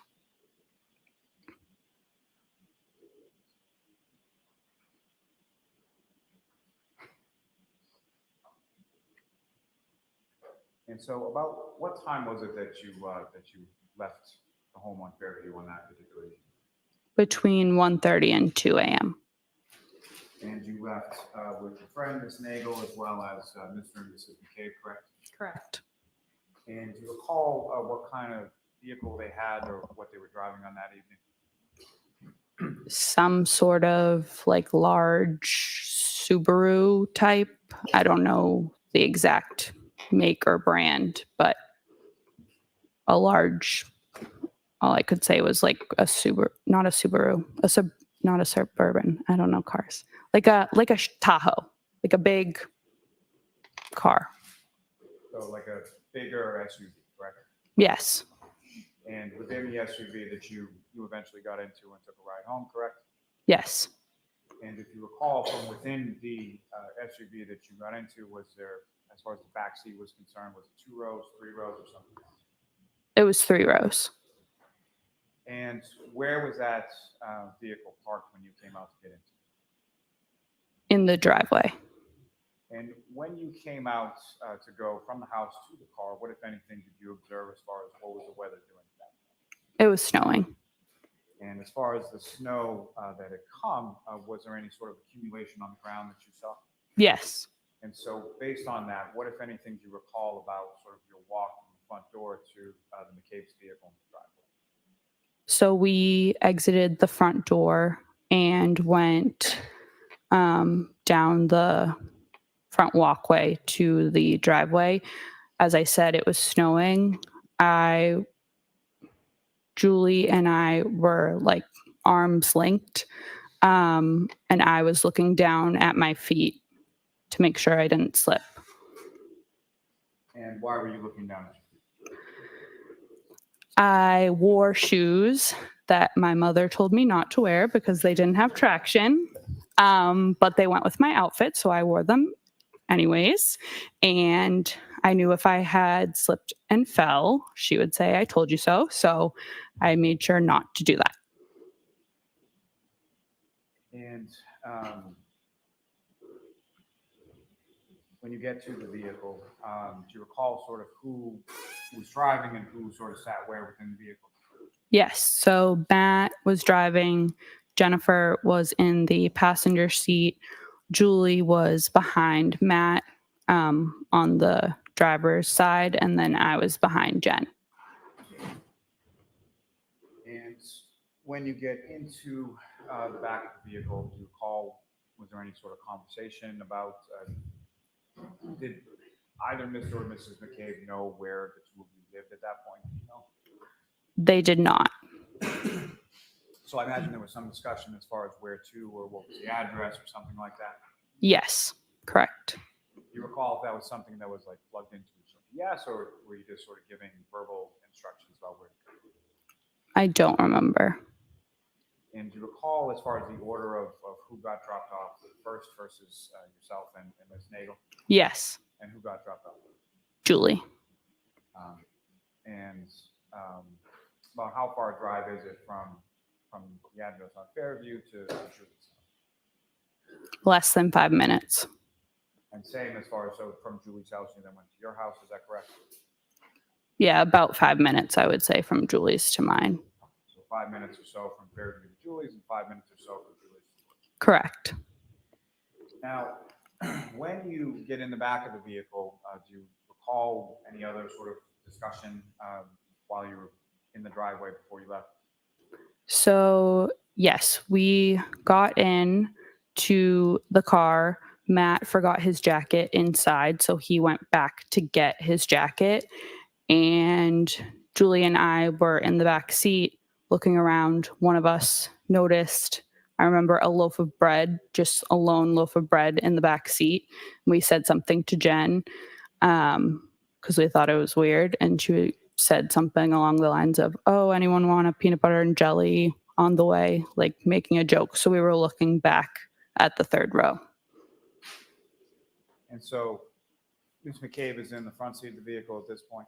Yes, So she sort of turned to talk to you while you're in the back seat. correct. And was she turned towards the center of the car or the window or something else? To the center. And if you recall, Mr. McCabe gets his jacket, comes back in the car, and at some point backs out of the driveway.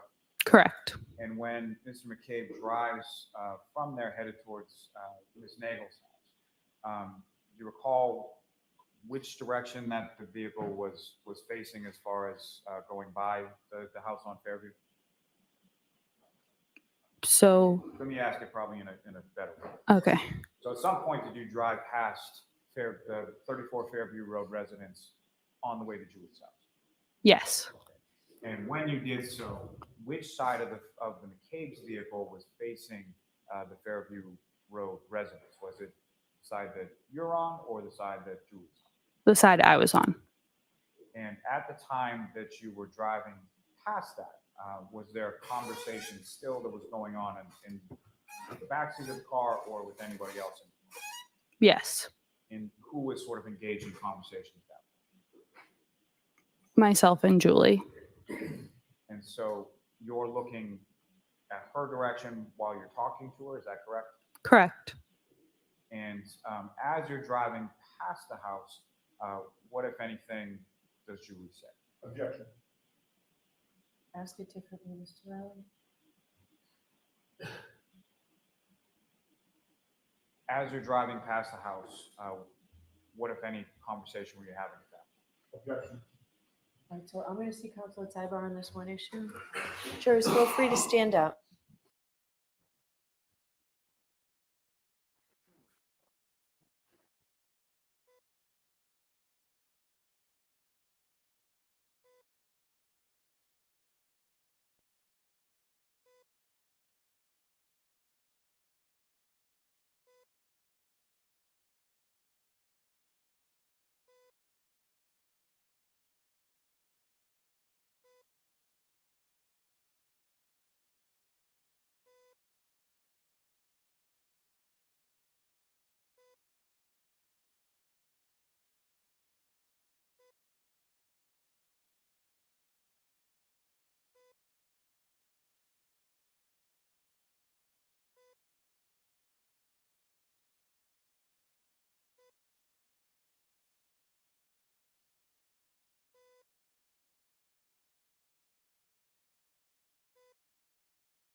Ms. Levinson, without respect to what Ms. Nagel said to you in the car, the two of you were conversing, correct? Correct. And as you're pulling past the house, she says something to you, correct? Or says something out loud?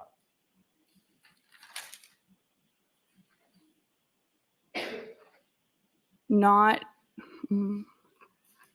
farther up the street.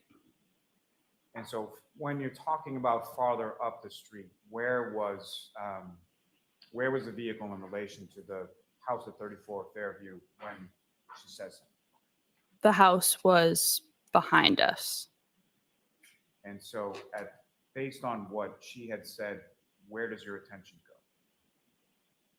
When she was speaking to me, I looked at her. Once she said what she said, I looked the other way to the window.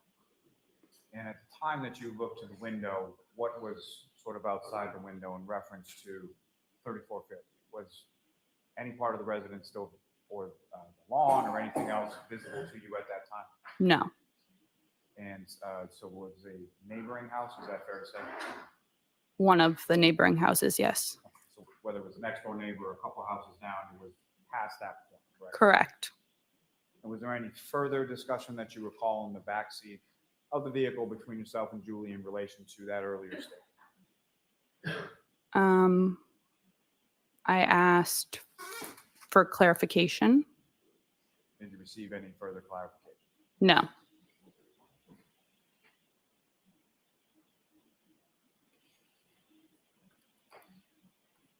I may have a moment, John. Yes.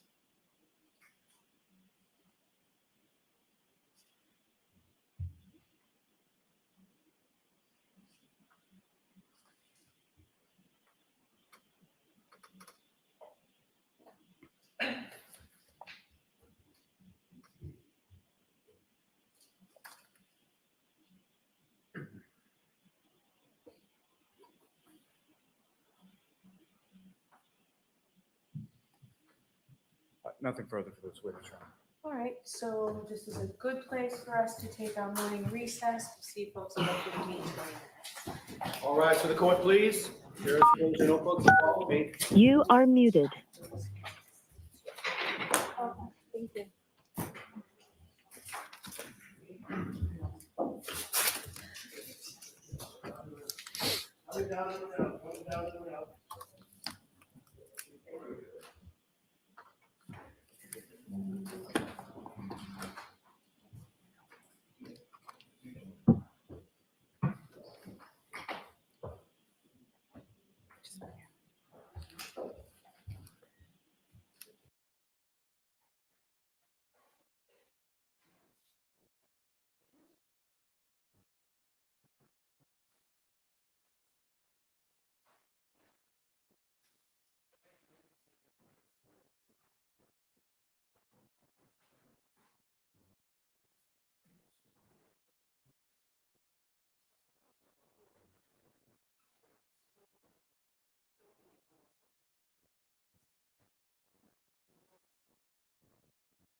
Thank you. Maybe see you close back.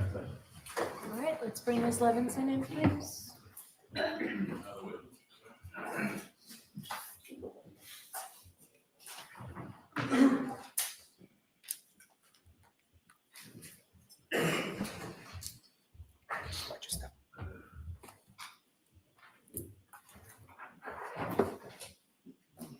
right, Ms. Giannetti. Thank you, Ron.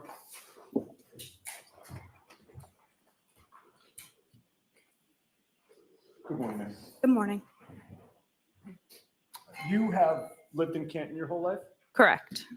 Graduated from Canton High School? Yes. Have been friends with Brian Albert Jr. since high school? Yes. I believe you said it's been probably about 10 years now that you've been friends? Correct.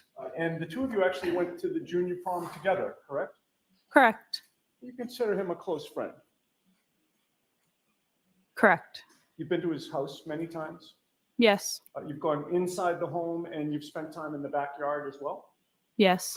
Gone swimming in the pool that they have in the backyard. Yes. And in high school, you would hang out in their basement, would you not? That's correct. And you know that there's in that basement a bulkhead door that leads to the backyard, correct? I never noticed it. You're also on good terms with other members of the Albert family. Correct. You know his brothers and sisters, correct? Correct. Caitlin Albert, Brendan Albert, Kayla Albert, and Jack Albert. Yes. You also know his cousins? Depends which ones, but yes. Some of them. Yes. You know that Jennifer McCabe's daughters are Brian Albert Jr.'s cousins, correct? Correct. And you know both of Brian Jr.'s parents, Brian Albert Sr. and Nicole Albert, correct? That's correct. And you actually call Nicole Albert by her nickname, correct? Sometimes, yes. And what is that nickname? Coco? And you know Brian Albert Sr. relatively well, having been over the house so many times, correct? Depends what you qualify as well, but yes. Do you find him a little standoffish? He's quiet. But in any case, you're comfortable at the Albert home. That's correct. And you were at the Albert home on the night of January 28th, going into the 29th of 2022, correct? Correct. Got there around 8 p.m. Correct. And you didn't leave until around 2 a.m., give or take, on the 29th, correct? Correct. So again, ballpark figures, if you were there from 8 p.m. until 2 a.m., that means that you spent about 6 hours at the Albert home that night into the early morning. Correct. And you yourself never left the home during those 6 hours, correct? Correct. You were inside the home the entire time. Correct. Were you interviewed by any police officer, state trooper, or other investigator about the events of that night on January 29th of 2022? On that day? Yeah, were you interviewed? No. What about the rest of January or even February of 2022? Were you interviewed by any investigator? No. The fact of the matter is that no investigator connected with this case took a statement from you in terms of an interview until about 9 months later, correct? Correct. And that was done at the district attorney's office on October 21st of 2022? Correct. Now, that night while you were at the house, you'll agree with me that there were people coming and going from the house the whole night, correct?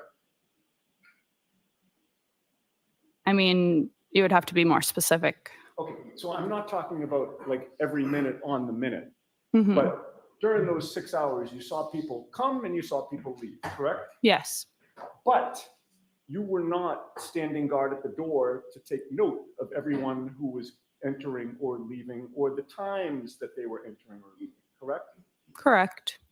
You were not, keeping a log, for instance, of when somebody came in or when somebody left. No. And when you got there around 8 a.m., you came with your good friend Julie Nagel, correct? Yes. Julie's father dropped you off there. Yes. You saw Nicole Albert, Julie Albert, Caitlin Albert, and Brian Albert Jr. when you arrived, right? Correct. Then Julie Albert, Caitlin Albert, and Nicole Albert left, right?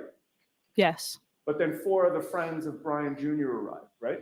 Yes. And you had named them when Mr. Lally was asking you questions before the break, right? Yes, correct. So with those 4 friends, with you and Julie and Brian Jr., that meant that at that point, there were 7 people in the house, right? Yes. Actually, there were 8 people because Colin Albert was there as well, correct? It depends on what time you're referring to, but yes. He got dropped off there at some point. Yes. And then he was one of the 8 people, including yourself, that you were with. Correct. You never saw him walk in the door, did you? I don't remember. You don't remember seeing him actually enter the house, correct? Correct. But during the night, you actually sat right next to Colin Albert at the table, correct? Yes, that is correct. And with regard to Colin Albert, I believe you testified, you really wouldn't say he's a friend of yours, right? That's correct. He was more of an acquaintance, was he not? That's correct. Somebody that you met, but you didn't hang around with, right? Yes. You have never been in a hot tub with Colin Albert, correct? Not that I know of, no. You never took a trip to Maine with Colin Albert, right? Objection. No. Sustained. Because going away on a road trip, that'd be something that you do with a friend, right? Objection. Sustained. Okay. And with regard to those 4 friends of Brian Jr. who arrived, your best estimate is that they came sometime between 11 p.m. and 12 a.m., right? Sorry, can you repeat that? Sure. I'm talking about Courtney Albert, Catherine Duty, Emily Fabiano, and Mary Kent. Strike that. You know what? Let me withdraw that question and rephrase it. They left sometime between 11 p.m. and 12 a.m. Correct. And you can't be sure precisely when they left because, again, you weren't watching the clock to make note of when people made their exits, correct? I know they left before it was Brian Jr.'s birthday on the 29th, so I know it was before midnight, but other than that, no. Right, and that's like an hour span of time that they could have left within, correct? Correct. You never saw Colin Albert physically walk out the door, did you? I don't remember. And then at some point before midnight, Brian Albert Sr., Brian Higgins, Nicole Albert, Jennifer McCabe, and Caitlin Albert all arrived at the Albert home, correct? Yes, I don't know if you said Matt McCabe, but And yes. Matt McCabe as well. Yes. And you would agree with me that Brian Higgins and Brian Albert arrived at about the same time? Yes. And that Caitlin Albert, Jennifer and Matt McCabe, and Nicole Albert all came back around the same time. Correct. Now, from that point until the time that you left around, and that was around 2 a.m., right? Give or take? Correct. From that point until around 2 a.m., the only person who left the house was your friend Julie Nick, right? Correct. Your understanding was that she went outside to talk to her brother, Ryan Nick, right? Yes, that's correct. All right. And in addition to not remembering seeing Colin Albert leave, you also did not see Brian Higgins physically leave, correct? I don't remember. And you also don't remember seeing Caitlin Albert leave, correct?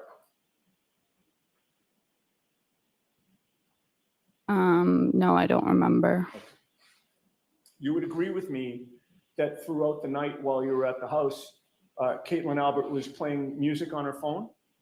Yes. There were surround sound speakers set up in the kitchen dining room area? I don't remember that. There were speakers though, correct? Possibly.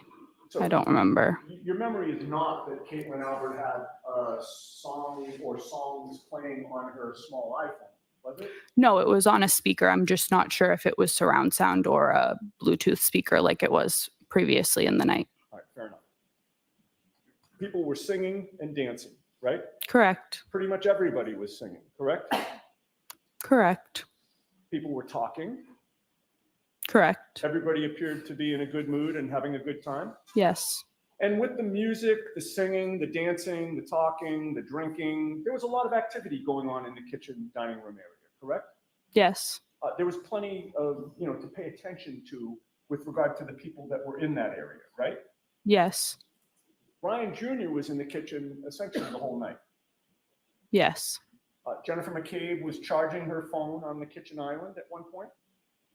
Behind it, but yes. Did she pick up her phone in your presence to make any calls or text anybody? She picked up her phone. I'm not sure what she did with it. But in any case, you'd agree with me it was noisy in the kitchen. Yes. And the kitchen's in the back of the house. Yes. Now, you had seen the Albert family dog, the German Shepherd, Chloe, prior to that day, correct? Yes. And Chloe was not a very outgoing dog around people, correct? Correct. In fact, your impression was that she was a former police dog, correct? Possibly. Right or wrong? Maybe. I don't know. While you were in the kitchen with all of the singing and dancing and talking and music going on, you did not hear Chloe bark, correct? Correct. You did not hear Chloe growl, correct? Correct. Not that I remember. You did not hear somebody get hit in the back of the head with anything, correct? Objection. Go ahead, you can answer that. Correct. And while you were there sitting, you could not hear what, if anything, was going on in the basement, correct? Objection. Sustained.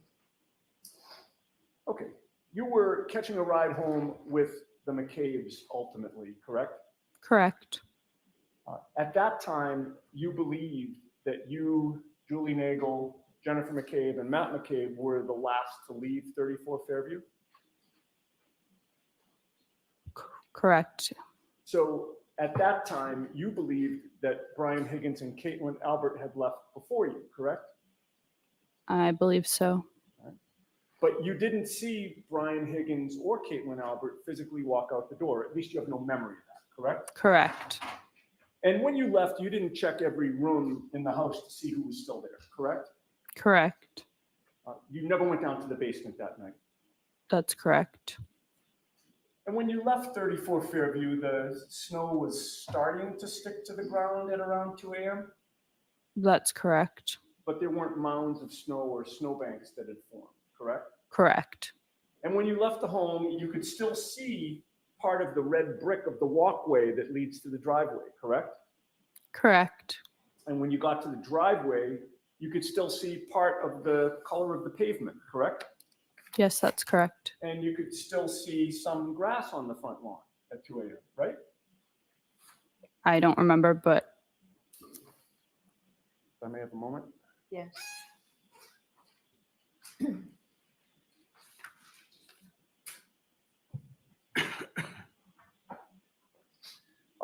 You testified at a hearing on May 11th of 2023, so just about a year ago,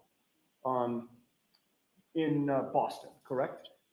correct. And neither the prosecution in this case, Mr. Lally and Ms. McLaughlin, or any of the defense team was there, correct? Correct. Some other lawyer was asking you questions, right? Objection. Sustain, move along with this. Sure. You were asked the question, quote, could you see the grass sort of on the lawn? That was when you were leaving. And your answer was yes. Do you recall that question and answer? I don't recall that. If I suggested to you that that was the question and answer, would you dispute it?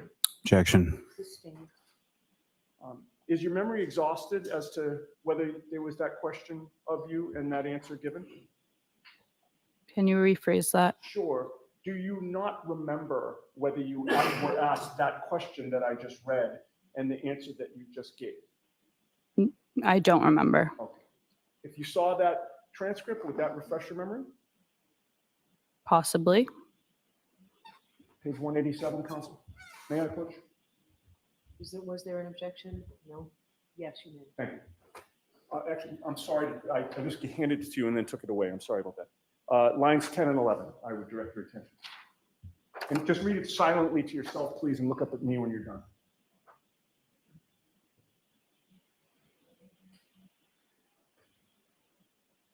I may approach to grab that. Having reviewed that transcript, does that refresh your memory as to what you testified to a year ago? Yes. And was that accurate? Yes. Okay. With the word being sort of. Yeah, well, I believe I read Yes. the question, I'm just clarifying. Yeah. but I did read it accurately. Right? Correct. Okay.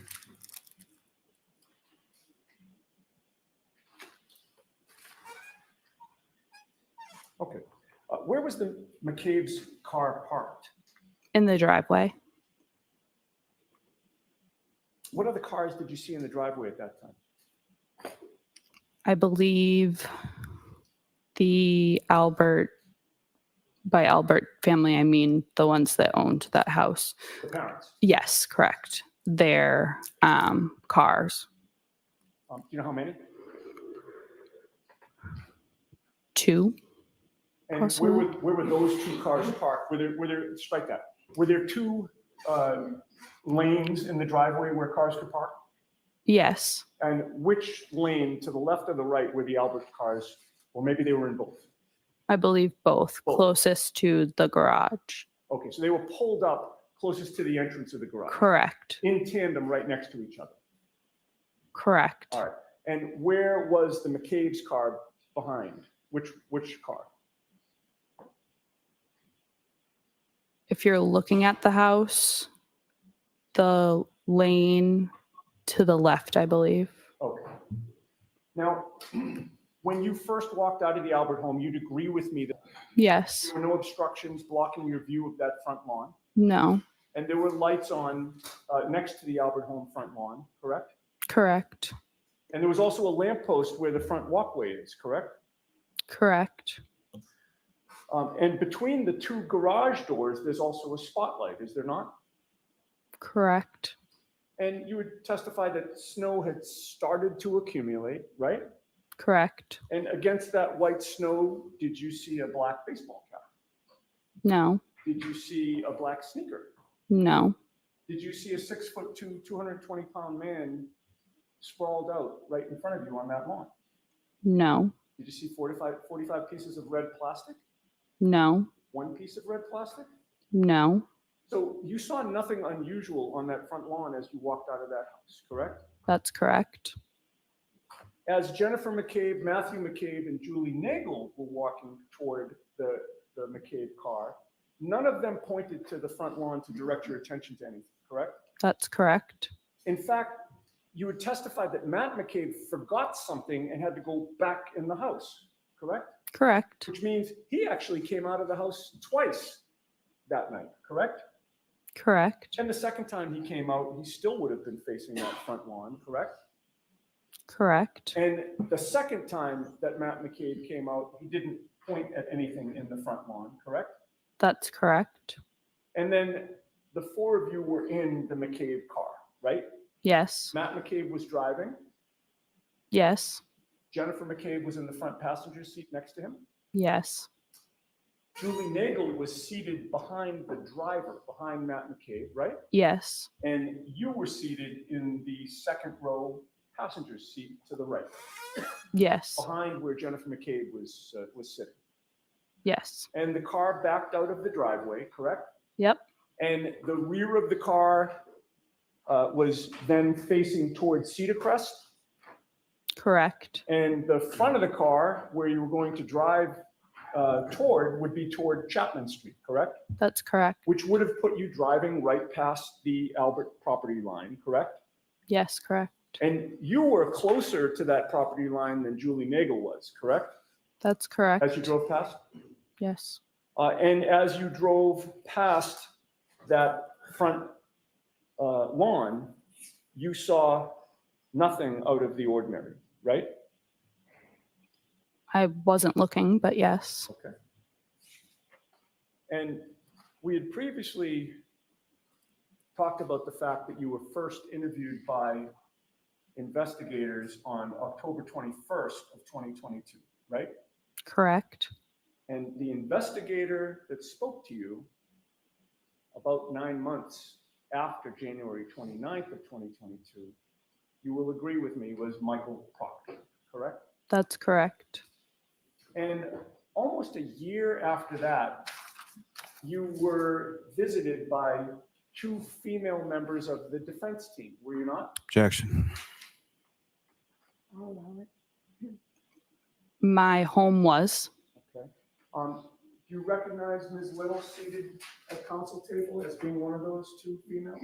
Okay, I'm going to see it, sidebar.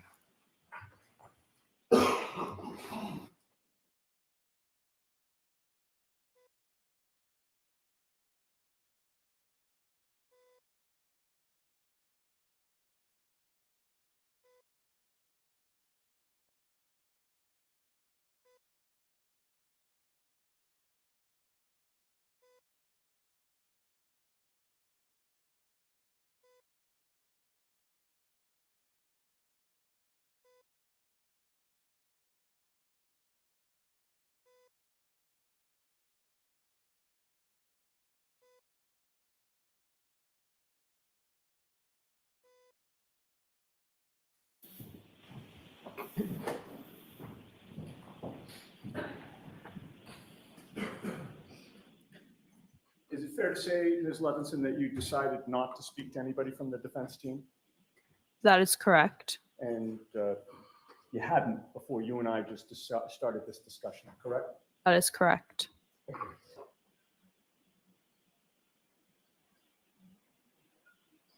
Nothing further. Thank you, Ron. All right, Mr. Lally.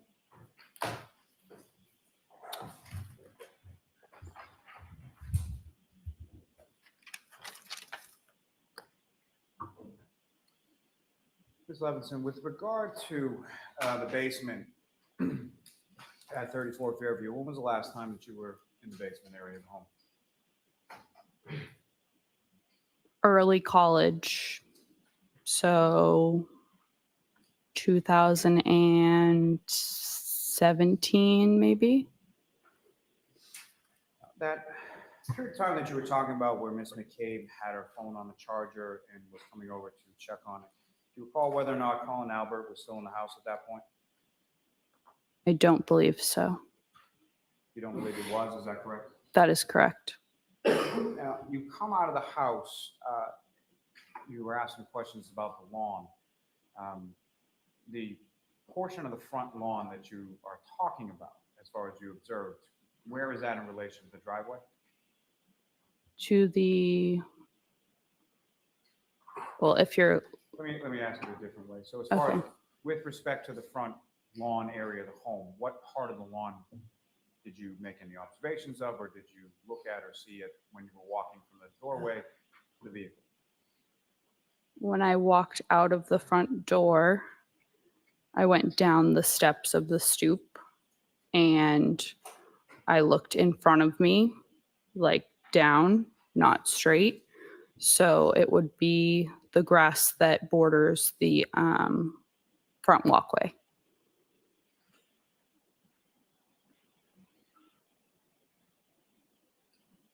So you weren't looking at sort of the entirety of the front lawn, is that correct? That is correct. And when you spoke with Trooper Proctor, was he the only trooper there, or the only state police officer there when you spoke with him? No. Do you recall who the other trooper was? I don't remember the name specifically. It was not like a common last name, though. I know that. And as far as defense investigators or anybody else coming to your house, you chose not to speak with them, is that correct?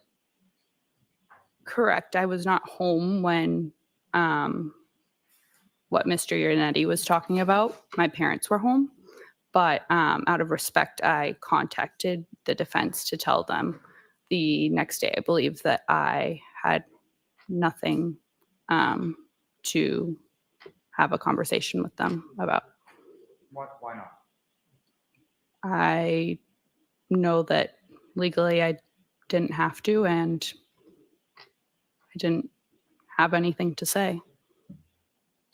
Nothing further. All right, you are all set, Ms. Levinson. Okay, thank you.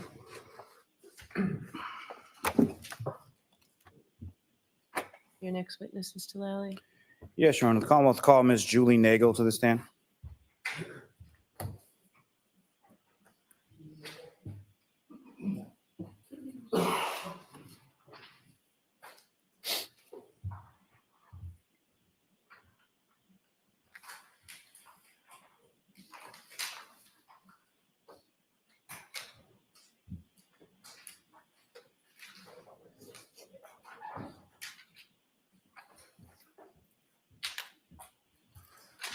Watch your step for me. Remain standing, face the front. Raise your right hand. Do you solemnly swear the evidence given to the court and jury in the case down here should be the truth, the whole truth, and nothing but the truth, so help you God? Thank you.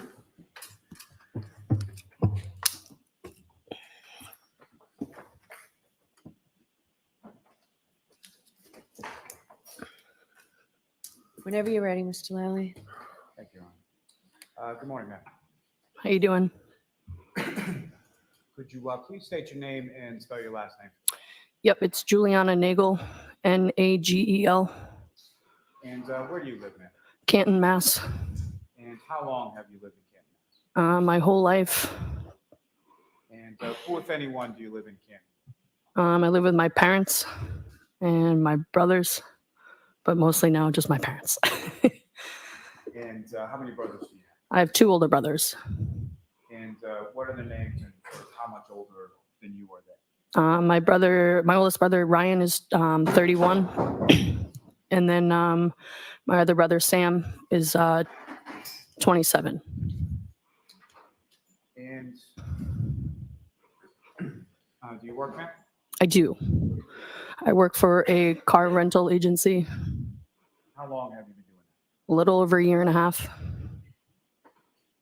that? Now, ma'am, if I could bring your attention to January 28th, 2022 into the early morning of the 29th. Do you recall where you were that evening? I do. And where did you go? To my friend Brian Albert's house. And your friend, that's a Brian Albert Jr., is that correct? Yes, Junior, yep. And how is it that you know Brian Albert Jr.? We went to school together, high school. So I've known him for quite some time. And was Brian Albert Jr., was he in the same grade or the same class as you? He was a year below me. And do you recall about what time it was that you went over to his house the evening of the 20th? I'm not sure exactly, but I would say probably around like 6. And do you recall what day of the week that was, the 28th and the 29th? I believe a Friday. So Friday and Saturday, is that correct? Mm-hmm. And how did you get? Yes. How did you get to Mr. Albert Jr.'s house that night? My dad drove me. And who, if anyone else, did your dad give a ride along with? My friend Sarah Levinson. How long have you known Sarah Levinson? Since middle school, I would say. And you're familiar with Mr. Albert Jr.'s house at 34 Fairview Road? Correct, yes. And had you been there on occasion over the course of your friendship? Yes.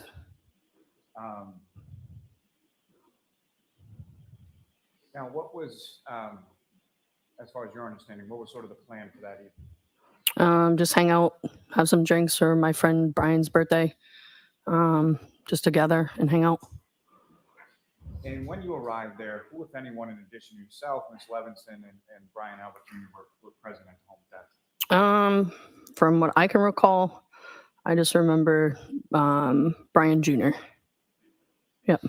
And at some point, did some other people come and join the group of the 3 of you at the home? Yes. And when about was that in relation to when you and Sarah arrived? I can't remember. I don't recall the time frame.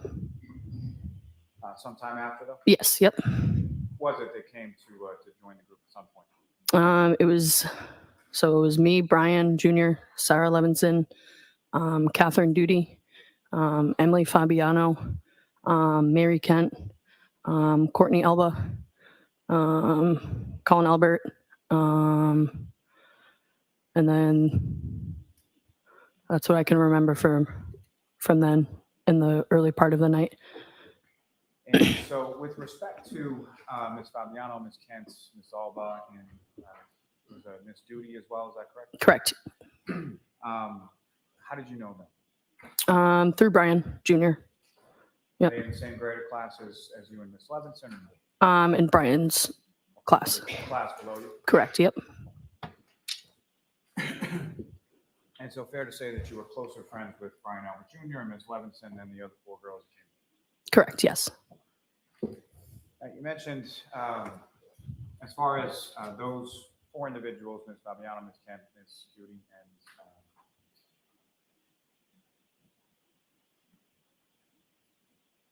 Kent, Ms. Fabiano, Ms. Duty, and Ms. Alba. Did they come together as far as you know? I don't remember. I'm not sure. And do you have any idea how they got there? No, I do not. Now, with reference to, you mentioned Colin, correct? Mhm. And how do you know? So on the mhm, they have to be yes or no. Okay, got it. So what was that answer?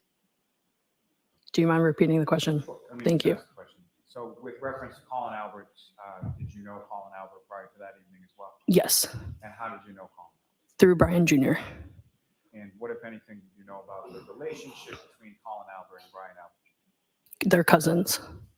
And about how old was Colin Albert around this time frame of January 28, 2022? I'm not quite sure. I don't know. You know whether or not he was in high school or college or something else? High school. And when was it that he arrived in relation to the 4 young ladies that you were talking about? I don't remember. A little bit after, though. Okay, so at some point in time after they had arrived. Yes.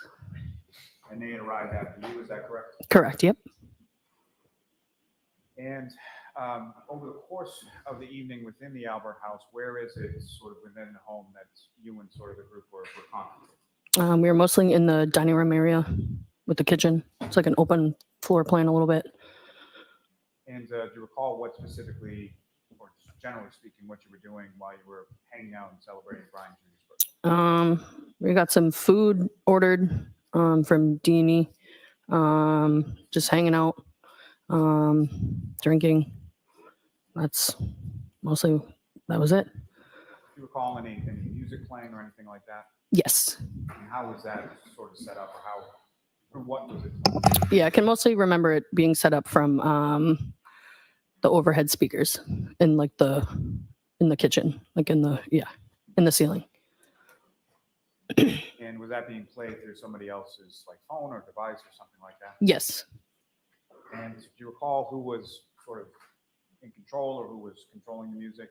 I believe it was Caitlin Albert.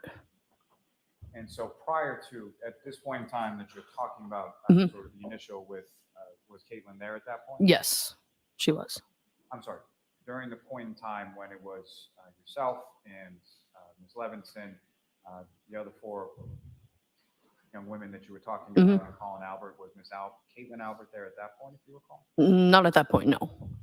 So that's what my question was. Okay. In relation to that time, who, if anyone, was I- charged? Okay. No, not at that time. I don't remember.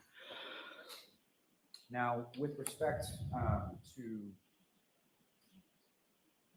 now, obviously you were there and you were drinking, people were drinking, correct? Yep. Do you recall sort of what people were drinking? I know at the time I was drinking Michelob Ultras, but mostly just White Claws, beers, from what I can remember. And was anyone within this sort of initial group that we're talking about here drinking any more or less than anybody else? I don't believe so, no. And during this sort of initial period with these initial people, how would you describe sort of the mood or the demeanor within? Yeah, everyone was having a good time. It was Brian's birthday, so we were there just to have fun. And at any point in time with this sort of initial group, did you see anybody go to any other area of the house beyond sort of the kitchen and dining room area? No. Now, at some point, did members of this sort of initial group, did they leave the house at some point over the course of the evening? Yes. And who left first and as, Um, you know who left first and about what time? yeah, I'm not sure exactly who left at what point, but I know that Catherine Duty, Emily Fabiano, Mary Kent, and Courtney Alba left. I would say, and Colin left like before midnight. And did they all leave around the same time, or did they leave at sort of staggered portions? I would say staggered times. Now, with reference to Colin Albert, do you know about what time he left? I would probably say 11:30, 11:45. And do you have any idea sort of how Colin, similar to what I asked about the other Mhm. young ladies, do you have any recollection as far as how he got there or how he left or anything like that? I'm not quite sure. No. But do you recall specifically seeing him leave from the house? Yes. And which door would he have left from? I'm not sure exactly what door, but I know someone did pick him up, but I'm not sure who did. So And so when it comes to the front door of Fairview Road, there's two doors in the front area of the house. yes. And as far as with respect to either of those two doors, you don't remember him leaving from some other door of the house, correct? Correct. So if he left or when he left, it would have been from one of those two front doors. Yes. Now, at some point, at least after Ms. Kent, Ms. Fabiano, Ms. Duty, and Ms. Alba left, did people that lived at the house or other people sort of come back to the house? Yes. And about what time was that? I'm not too sure, but I would say a little after midnight. And who were the first people sort of to arrive in this, we'll call them sort of the second? I don't remember who came, like who was first, who was second, like that, but I know who came, but I don't know what order. And who were the people that came? Yeah, so it was Nicole Albert, Brian Albert, Brian Jr.'s parents, Matt McCabe, Jennifer McCabe, Brian Higgins, and that's it. And Caitlin Albert, sorry. Okay. And so when they came back, as far as the other four young women that you were talking about, they had already left. Is that correct? Yes. And Colin Albert, was he still there when those people came back? He left as well. And so Brian Albert Sr. and Nicole Albert, those are Brian Albert Jr.'s parents. Correct, yes. You were familiar with them, obviously, prior to January 28th. Yes.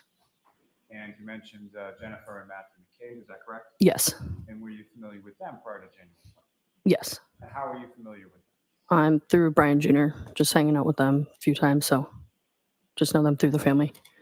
And so through the family, well, my next question is, what, if any, relationship did they have to your friend Brian Albert Jr. that you? They are his aunt and uncle.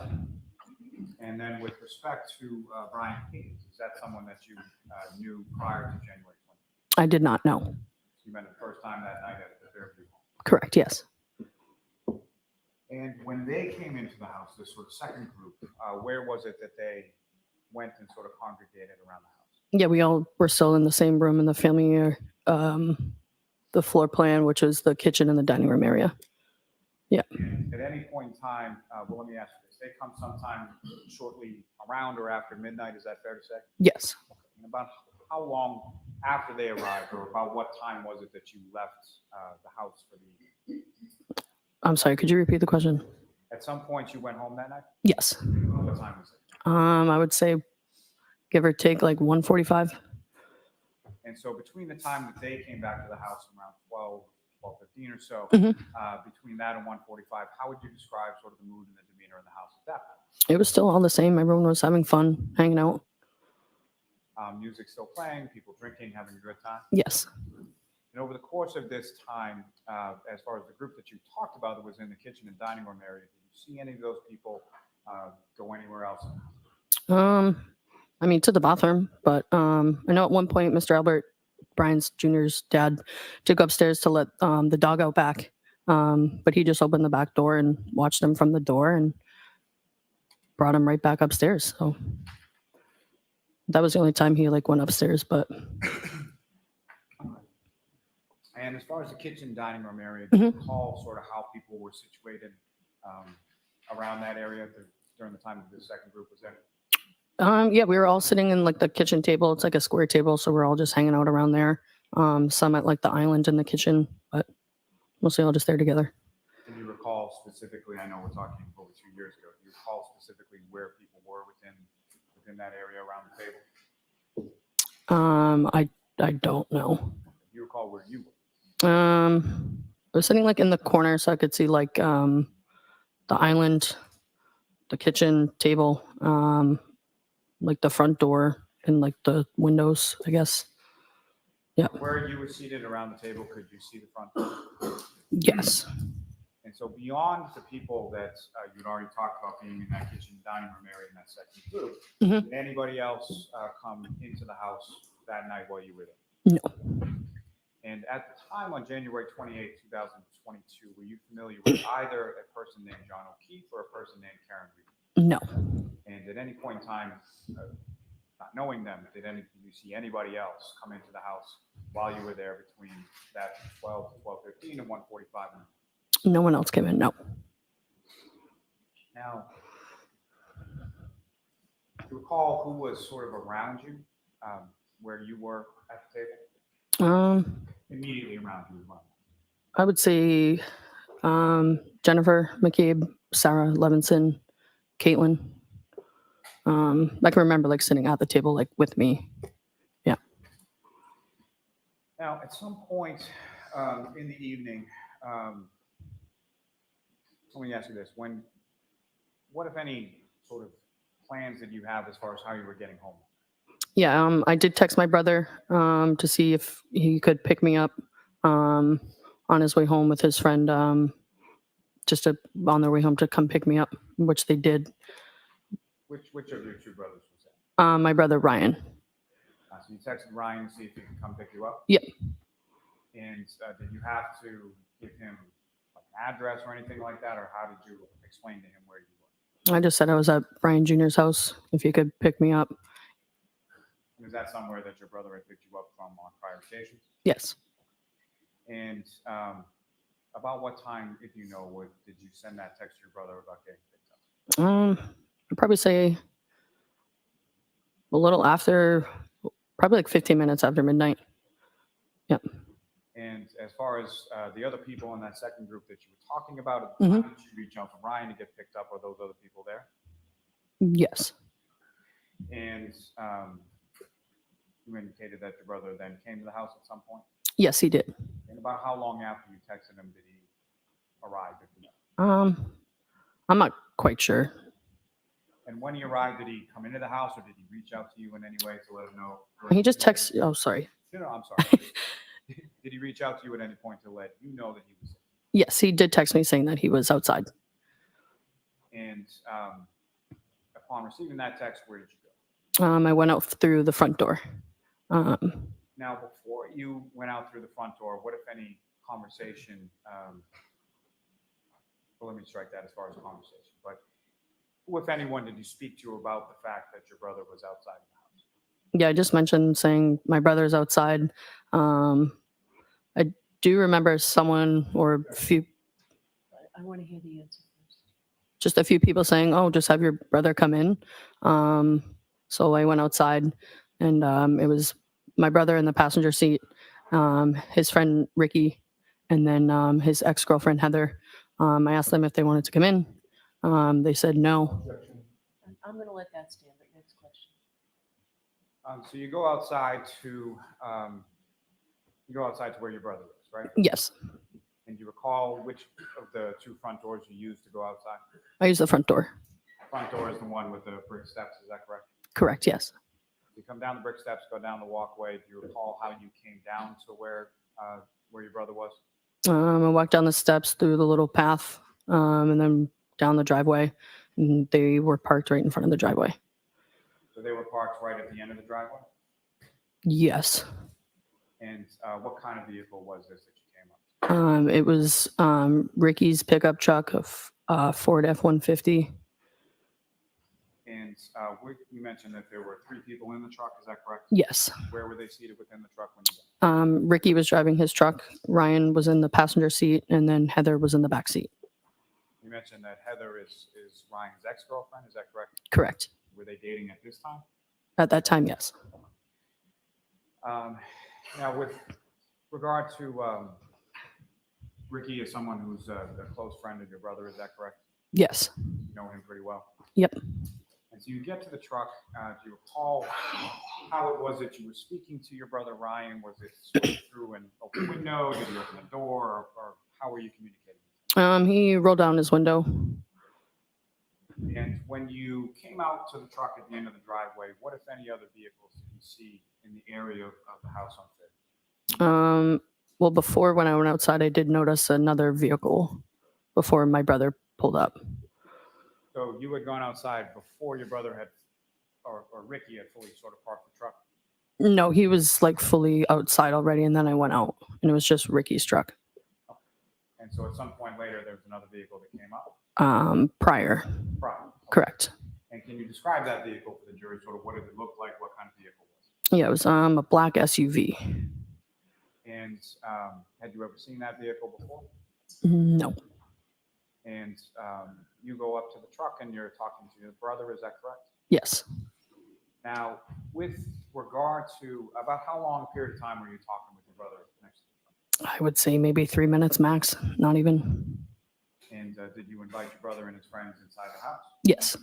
How did they respond? They said, no, we just want to go home. And then I was like, I'll find out another ride home. And so that brings me to my next question as far as arrangements for you coming home. Was there any, prior to you coming out of the house, was there any talk or discussion about how you would get home if you didn't go home? Yeah, Matt McCabe and Jennifer did offer to drive me home if I didn't want to go home with my brother. So I just stayed and then took their offer. So you decided you wanted to stay and took them up on their own. Correct. Yes. And in addition to yourself, who if anyone else, went home from the residence on Fairview with the McCabe's? It was me and Sarah Levinson.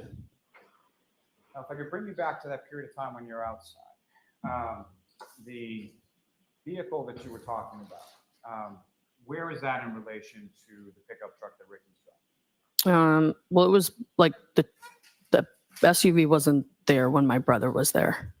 It was like before. Like when I was inside, I noticed it. Yeah. And so at the time that you were talking to your brother in the pickup truck, was the SUV still there? I don't believe so, no. And so where was that SUV parked in relation to where the truck was? So when I noticed looking out the window, I did notice the SUV in front of the mailbox, and then pulled up a little bit in front of the yard, and then stopped, and then pulled up again towards the flagpole. So you saw it in sort of 3 different locations at the time that you were seeing it? Correct, yes. And again, where were you in relation to the vehicle at the time that you made these observations? I was inside at the dining room table, looking out the window. And at any point in time, did you see anybody come out of that? I did not know. And at any point in time, did you see any sort of, well, when you came out initially or when you were looking out and when you came out, did you recall anything about the weather and sort of what it was doing at that point? It was, I would say like flakes of snow, a little dust on the ground. And so from the dust on the ground, from either the SUV or the pickup truck that Ricky was driving, did you see any sort of like imprints in the snow from tires or anything like that? I don't recall. You don't recall if there was that much snow or what it was? Correct. And as far as anywhere in and around where you had seen the SUV at either of the 3 spots that you saw it, did you see any sort of like footprints in the snow or in the ground or anything like that? And did you see inside of the vehicle, see anybody inside at any point in time? No. And you never saw anybody get out of that vehicle at any of the 3 different points where you saw it parked, correct? I did not know. When you saw the vehicle parked at those 3 sort of separate different locations, was the vehicle on? Was it running, if you could tell? I'm not sure, no.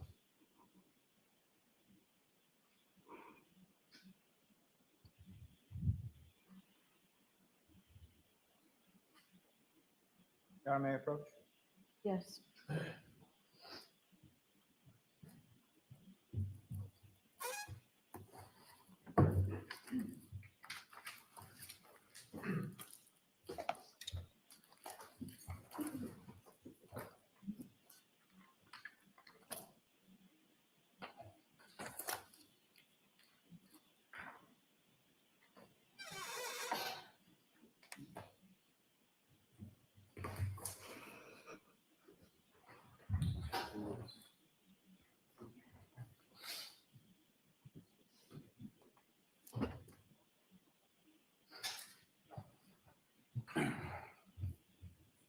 Ms. Nagel, I'm going to direct your attention to what's previously marked as Exhibit 71, 72, and 73.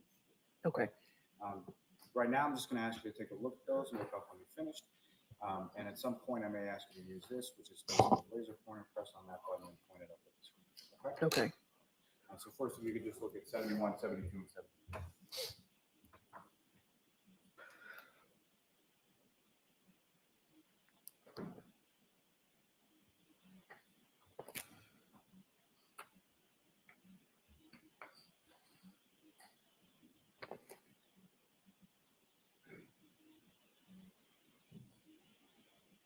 All set. Generally, with respect to those three photographs, do you recognize what's depicted in them? Yes. And what do you recognize? That it's my friend Brian Albert Jr.'s house. Is that roughly what the house looked like at the time of January 28th, 29th, 2022? Correct. Yes. If I could ask you to flip just back to the first one that I showed you, Exhibit 71. Your Honor, with the court's permission, may I publish that to the jury at this time? Okay.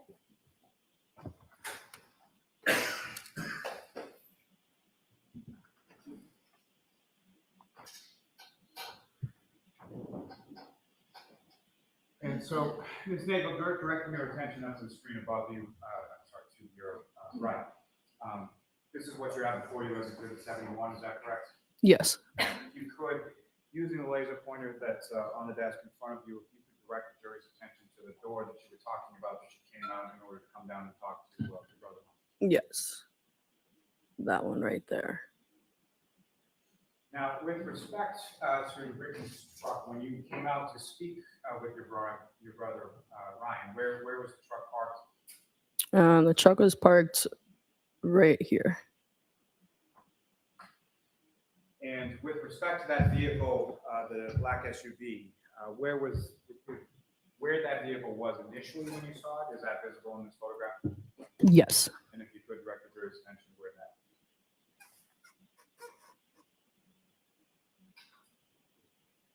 Thanks. If I could draw your attention to the next executive session to flip to Exhibit 72, and Ms. Gilman, if I can have that on. Again, what's up on the screen, is that what you have before you as Exhibit 72? Yes. Now, the second position that you indicated you observed that black SUV in with relation to the house, if you could, using the laser pointer, draw the jury's attention where that would be in this photograph. Objection sidebar, Your Honor. All right. Jurors, feel free to stand up.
So again, Ms. Nagel, directing your attention up to what's up on the screen is Exhibit 72. You indicated in your testimony that you saw the vehicle from inside the house at 3 different points, correct? Yes. You've indicated point, the last photograph is the second point that you saw the vehicle in. Is that depicted in this photograph? Yes. You could, using the laser pointer, just direct your attention to that second point was that you saw.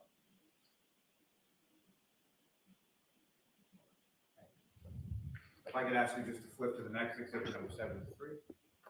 Someone would like to have that up. And Ms. Nagel, with regard to the third point, or the third different location that you observed that black SUV on that morning, is that visible in this photograph? Yes.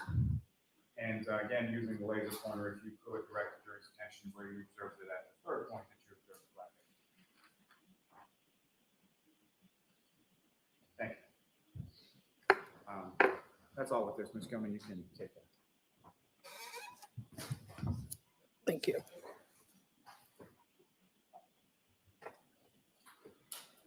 So, Ms. Nagel, you speak with your brother outside, and then at some point, after a couple minutes, come back inside, is that correct? Yes. And the people that you had mentioned that were in the kitchen and dining room area, were they still in that area? Yes.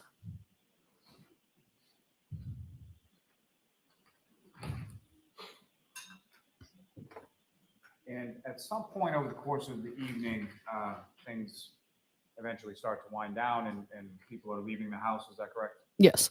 Can you recall what order it was that the people left the house on that morning? I'm not quite too sure, no. And with respect to yourself, you indicated that you left with Miss Levinson and the McCabe, correct? Yes. And do you recall who, if anyone else, was present in the home when you left? I'm not sure, no. And so when you left, how was it that you came out of the residence at that point? Out the front door. Same front door that you had indicated earlier. Yes. So let's move on with which door, please. Go ahead.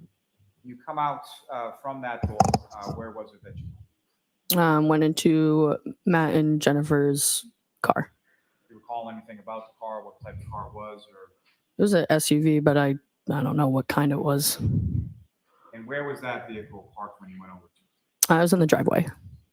And do you recall sort of how you came from the front door to the driveway? Just walked on through the pathway in the front yard and then out the door. So sort of along the brick path through the driveway to the car. Yes.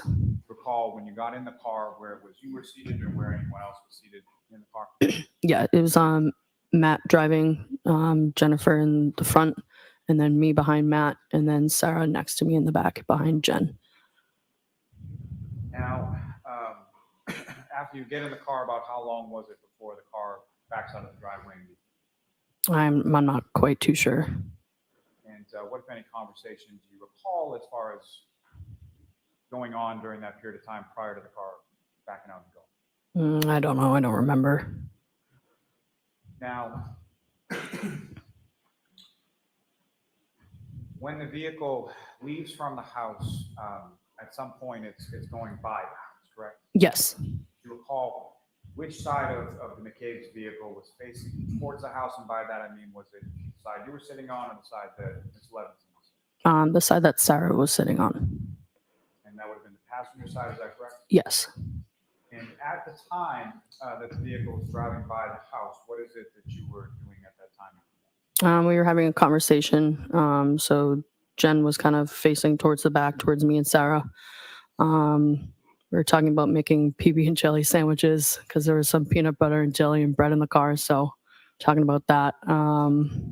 But yeah. And so when Ms. McCabe she's in the front seat, is that right? Yes. And she's talking to you and Ms. Levinson, correct? Yes. And how is it that she's positioning, talking to you with relation to the seat that she's in? Yeah, I would say she was kind of turned back a little bit towards us in the back seat. And what I'm asking is, she turned towards sort of the center of the vehicle, or she turned towards the window next to her? Towards the center of the vehicle. And you're speaking to her and to Ms. Levinson, correct? Yes. Which direction are you facing? Facing towards Sarah and Jen. And which direction is Sarah facing as you're having this conversation? Towards me. And as you drive by the home, what, if anything, did you observe? I did notice behind Sarah and Jen, I did notice something out of the ordinary, like a black blob in the ground by the flagpole. And from where you were situated in the car, do you know sort of what was the lighting like over in that area of the yard that you saw by the flag? It was pretty dark out, but the snow was kind of heavy at that point, so couldn't really see too much, but So the snow's coming down at that point? yes. And if you know about where in relation to the flagpole was this black object that you saw? I would probably say like close to like the street, but like in their lawn, right kind of in front of the flagpole next to it. Now, I'm sorry to do this again, but Ms. Gilman, Your Honor, with the court's permission, I would just ask that exhibit number 72 be back up on the screen. Okay.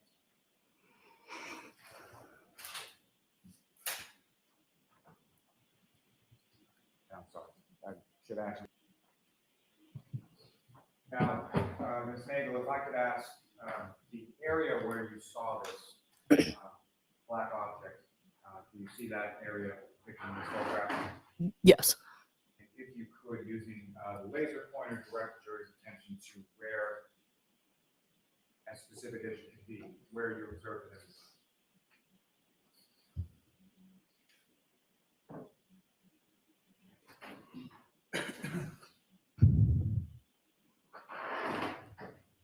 Now, as the vehicle is going by the house, as you make that observation, what, if anything, did you say in the backseat of the car?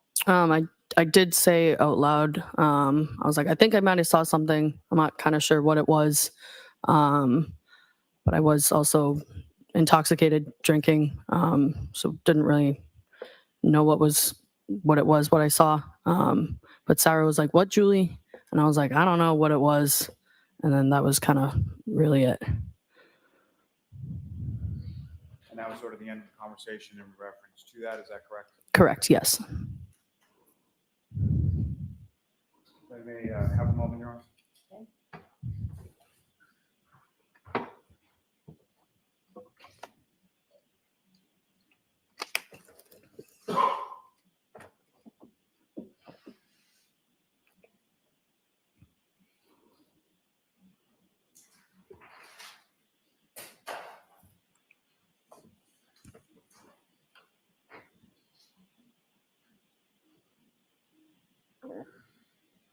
Ms. Nagel, if I could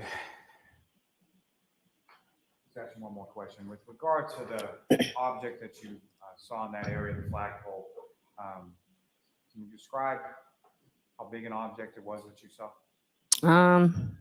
I'd probably say like 5 or 6 feet, like long, but And at the time that you're driving by at that point, could you tell what it was? not quite sure. No, it was just too quick to tell. Thank you. Nothing further. Thank you. Mr. Yannetti? Thank you, Ron.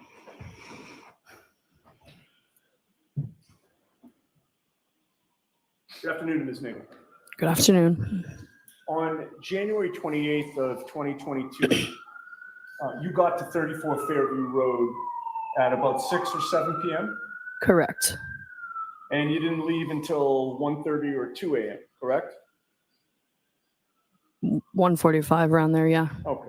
So you were there approximately 8 hours?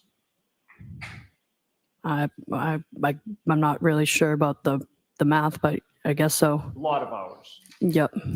Other than the people who lived at the home and slept there, you were one of the ones to spend the most time there that night, correct? I'm not sure. You got there early.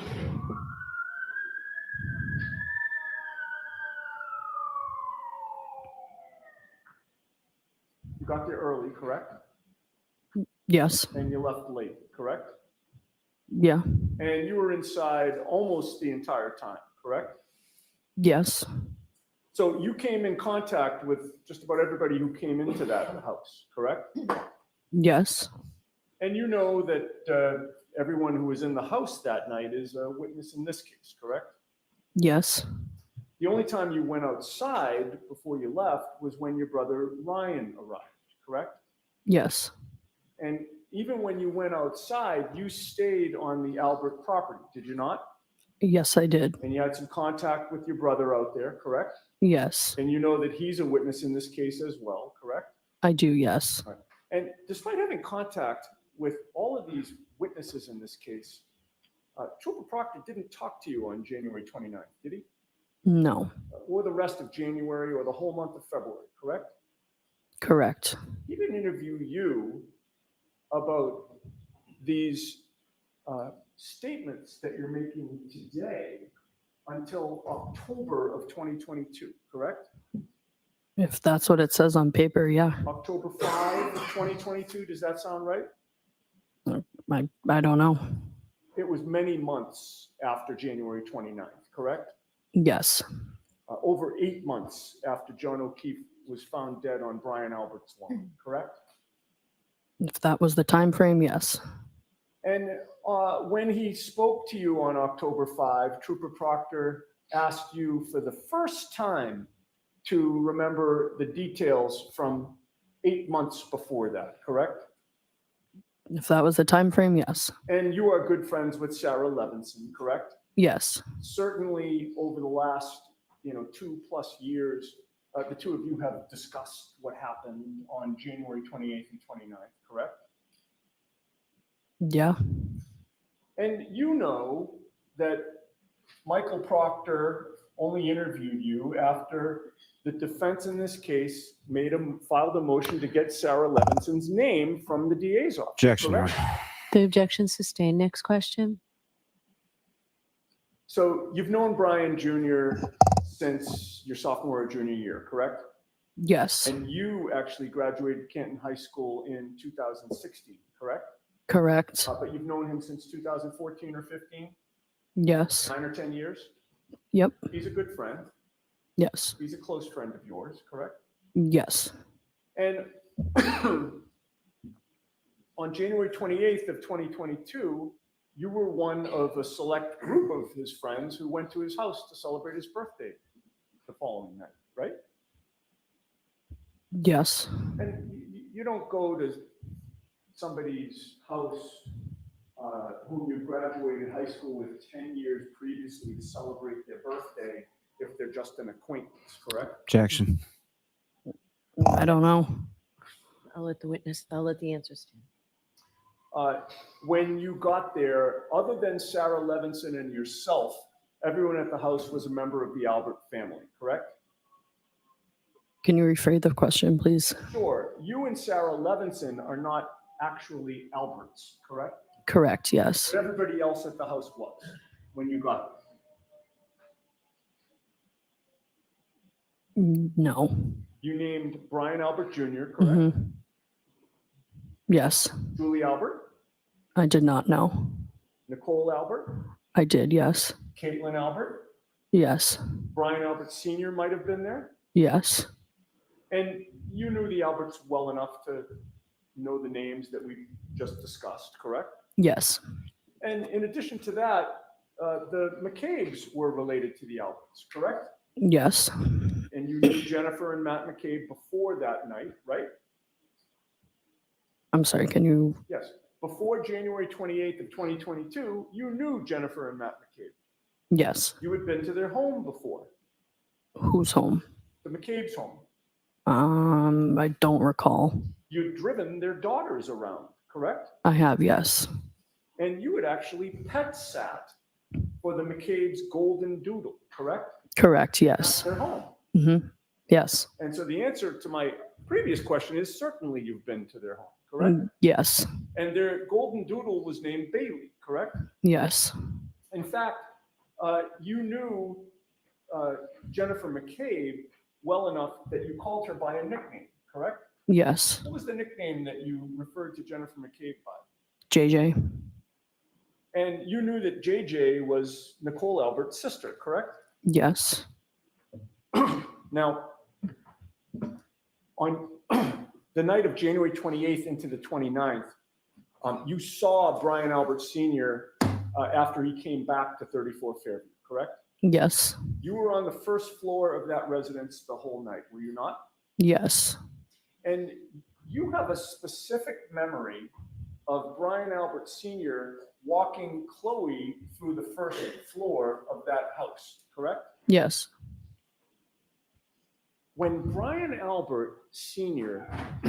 was walking Chloe through the first floor of that house, he maintained control of Chloe's collar, did he not?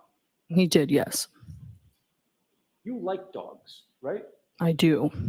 But you didn't pat Chloe, correct? I have, yes. That night. No. You've never pet sat for Chloe, correct? No. But you did hang out regularly at the Albert home for years because of your friendship with Brian Jr., correct? Yes.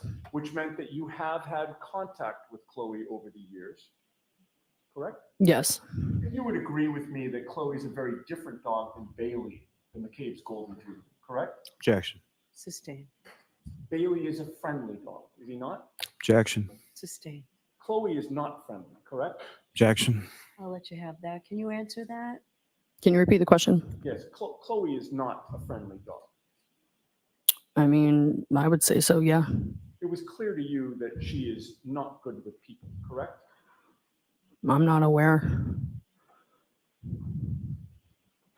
On January 28th and 29th, while you were in the kitchen dining room area, you'll agree with me that there was music playing for most of the night, correct? For a decent amount, yes. And that area of the house has surround sound speakers. Yes. Everybody was in a good mood, Correct, yes. talking, Yes. drinking, Yep. singing, I don't remember. dancing, Yeah. and all the action was in the kitchen dining room area, correct? Yes. And that was where your attention was mainly focused, was it not? It was, yes. Because that's where everybody was. Yes. You were not monitoring the basement door, were you? No. And you never went down to the basement, correct? No, I did not. Prior to January 28th of 2022, you knew who Colin Albert was, correct? Yes. You knew that he was your friend Brian Jr.'s first cousin, right? Correct. When you were at 34 Fairview, you did see Colin there, correct? I did, yes. You believe that he got there shortly after Nicole Albert, Caitlin Albert, and Julie Albert left the residence, correct? At some point, yeah. And you say at some point, that's because you're not sure of the exact time when he got there, correct? Correct. You're not sure of the exact time when he left, correct? I would say 11:30, 11:45, around there. He wasn't somebody who was important to you that night, was he?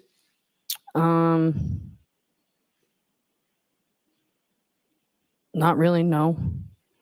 You weren't paying attention to monitor when he came or when he left, were you? No.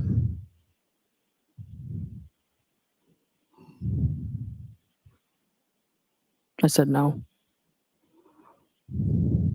You never physically watched him walk out the door, correct? I don't remember. You can't even say which door he walked out, correct? I don't know. You never saw him get picked up. I did not know. You never saw any car arrive for him, I don't know. and you never saw how he got home. No. Now, on January 29th of 2022, after midnight, your brother Ryan Nagel and you lived in the same home, correct? At the time, yes. At about 12:15 to 12:20, you texted your brother Ryan for a ride home, correct? If that's what the timestamp says, yes. Do you have a screenshot of that text message? Somewhere, yes. Did you provide that to any investigator or assistant district attorney? I don't remember. You recall whether any assistant district attorney or investigator asked you for a copy of that text message? I don't know. Is that text message still on your phone? I don't know. Did you delete that text message? I don't know. Objection, Your Honor. So let's move this along, Mr. Yanni.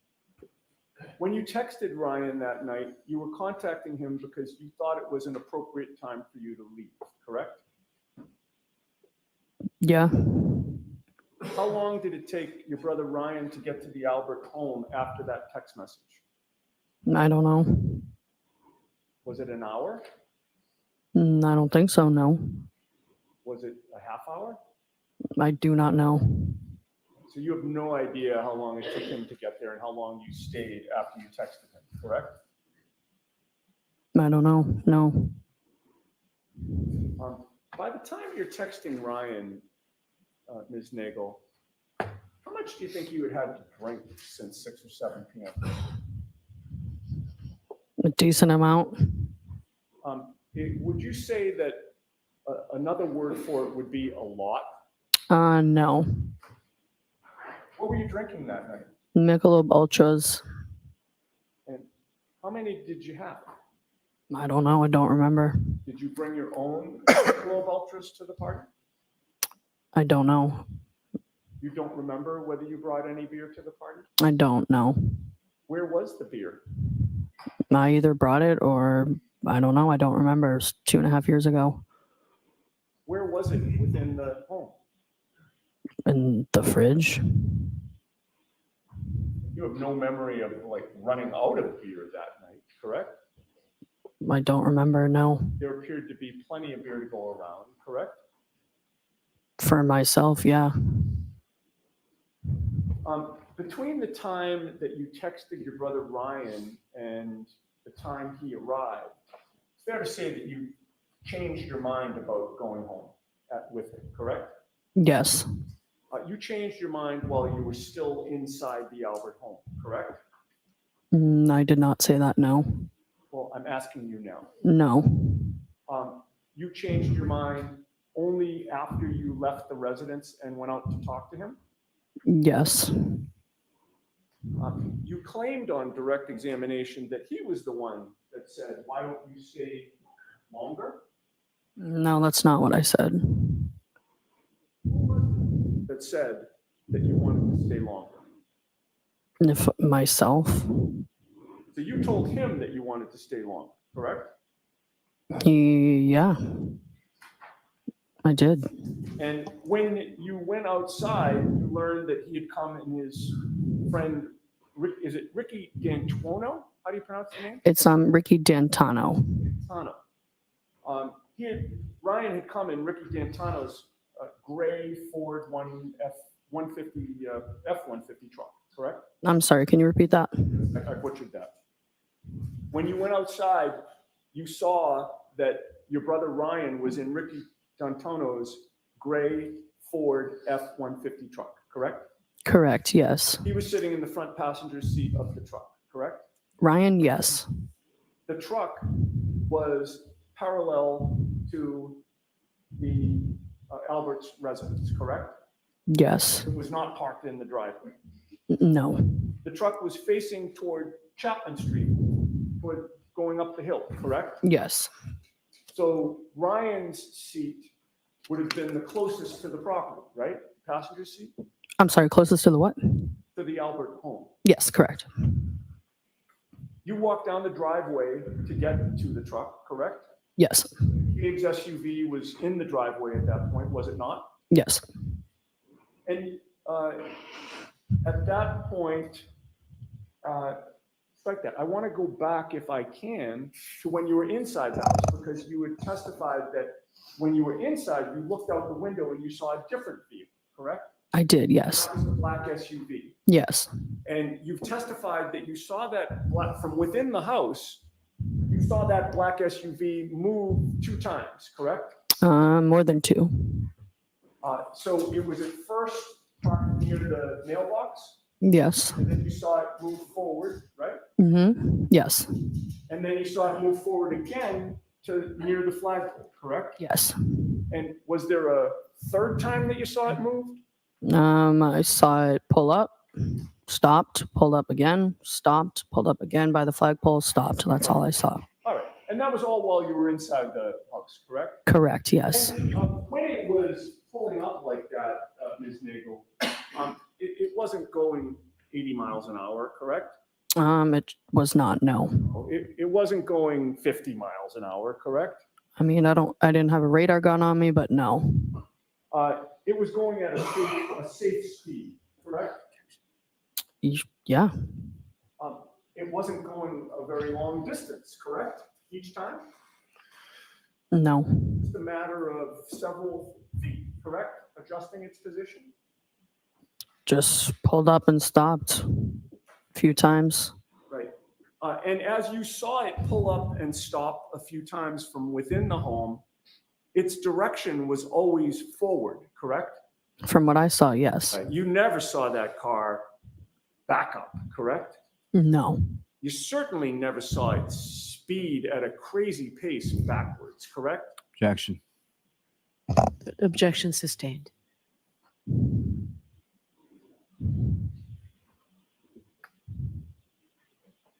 Now, I'd asked you about the text messages that you had with your friend Ryan, and you could not recall whether any investigator or assistant district attorney asked you for screenshots of that, correct? My friend or my brother? Did I say friend? You did, yes. Thank you for correcting me. I did mean your brother Ryan, thank you. And I appreciate the fact that you're paying attention, at least one of us is. Yeah.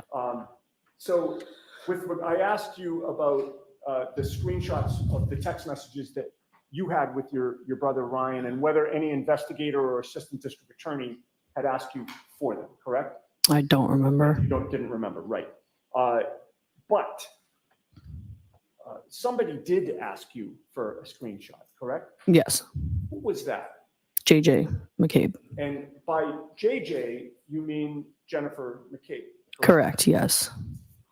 When JJ asked you, do you remember when it was that JJ, Jennifer McCabe, asked you for a copy of those screenshots? I do not remember, no. Did you provide them to Jennifer McCabe? I did, yes. Did Jennifer McCabe, when she asked you to provide her with those screenshots, claim that she was an investigator in this case? Objection. You can answer that. Do you mind repeating that, please? Sure. When Jennifer McCabe, or as you called her, JJ, asked you for screenshots of the text messages that you had with your brother Ryan, did Jennifer McCabe tell you that she was investigating this case? No. And you have no memory of providing those screenshots to any investigator other than Jennifer McCabe, correct? I don't remember, no. Okay. Now, when you're ultimately leaving the residence, it's about, I think you said 1:45 a.m. is your best guess? Yes. You walked out which door? The front door. And that would be the one to the left, right? The real front door of the house. Yes, correct. That door faces right to the front lawn, correct? Yes. You left with Jennifer McCabe, Matthew McCabe, and Sarah Levinson, correct? Correct. And you all went out the same door, correct? I know what door I went out. I don't know about, it could have been. I don't know if they went through the side, but yeah. Fair to say that walking out the front door of that house, you saw no body on that front lawn in front of you, correct? When I walked out? Correct. No. None of the other three people yelled out that they saw a body, correct? Correct. You got into Jennifer McCabe's vehicle, correct? Yes. And you were seated behind the driver, correct? Yes. And the driver was Matthew McCabe, correct? Correct. Jennifer McCabe was in the front passenger seat. Yes. And Sarah Levinson was sitting next to you behind the front passenger, correct? Yes.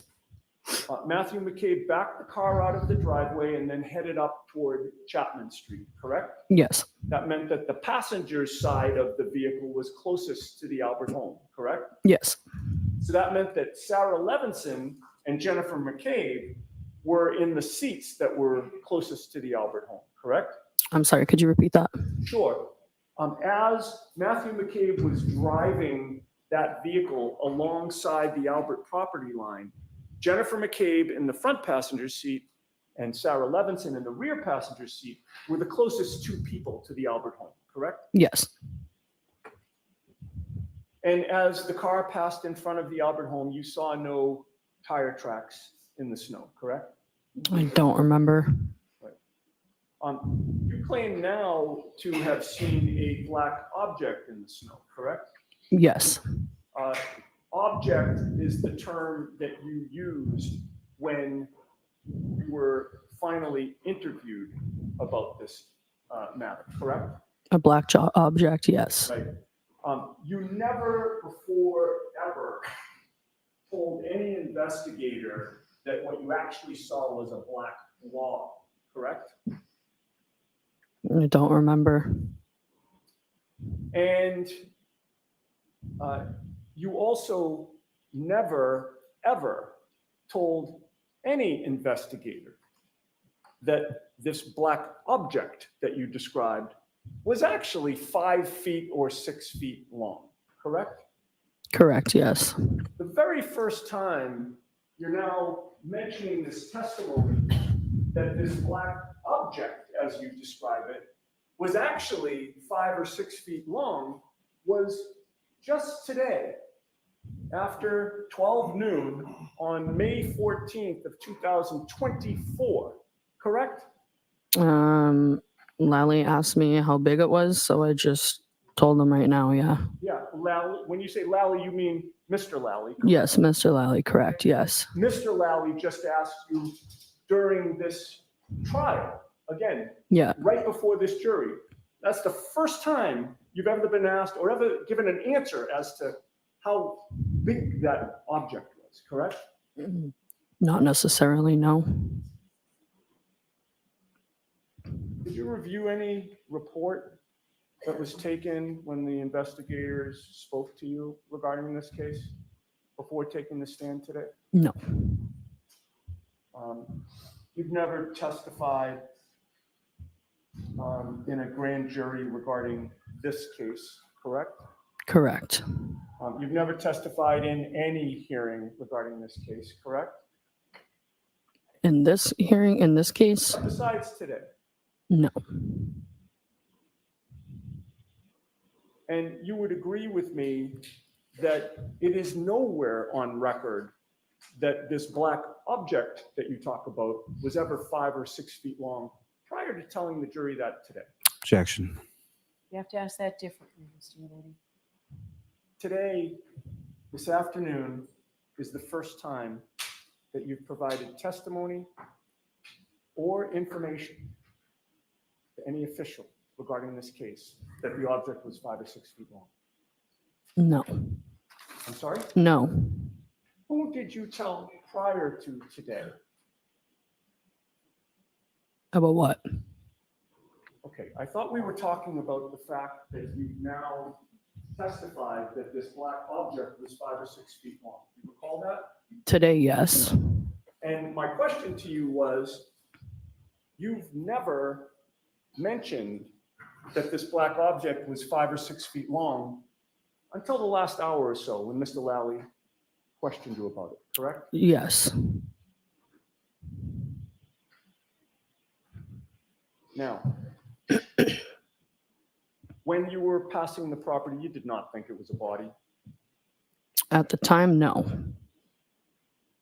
You claim that you told everyone in the car that you saw something, correct? Correct. And your friend Sarah said what? Or something to that effect, correct? Correct. And there was no further conversation after that, correct? Not that I can remember. No, And you didn't think that it was a person who was in trouble, correct? Objection. Did you think that? At what time, Mr.? When you're leaving the property, after leaving the house at 1:45 a.m. and getting into the McCabe vehicle and passing the Albert lawn, you did not think that you saw a person who was in trouble, correct? no, Or a person that may have needed help, correct? I don't know, no. And you were right there, correct? Passing the property? I was passing the property, Not yes. as close to the property as your friend Sarah Levinson, but you were in the back seat on the driver's side, correct? Correct. And you were in a car such that if you thought that you saw something that could have been a person, all you had to do was tell the driver, correct? Objection. Sustained. Did you tell the driver that you saw somebody who was in trouble? Well, I said it out loud in the car. So is it your testimony now that you said out loud in the car, there's a person who's in trouble? That's not what I said, no. You didn't mention a person at all in the car, correct? No, You did not tell Matthew McCabe, hey, stop the car, correct? I did not know. If you had seen a person in the snow lying there, you would have done something about it, correct? Objection. Sustained. You didn't ask Matthew McCabe to stop. No, You didn't ask him to back up. nope, You didn't ask him to check on whatever it was. Objection, Your Honor. I'll allow that.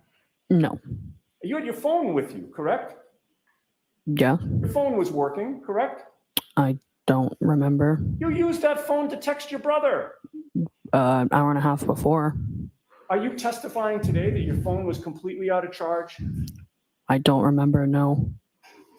Did you text your good friend Brian Albert Jr. to tell him that you saw somebody lying on his front lawn? Did I text him Yes. that night? As you are supposedly seeing this black object, in Objection. the immediate aftermath of that, did you text Brian Albert Jr. to tell him about that black object? So in that form, it's sustained. Ask it differently, Mr. Yannetti. You had your friend Sarah Levinson with you, correct? I did in the car, yes. You knew she was a nurse, correct? Yeah, You didn't tell your friend Sarah that you just saw somebody lying in the snow during a blizzard who might need some help, correct? I did not know. That Brian Jr.'s father was a police officer, correct? Objection, Your Honor. So let's move this.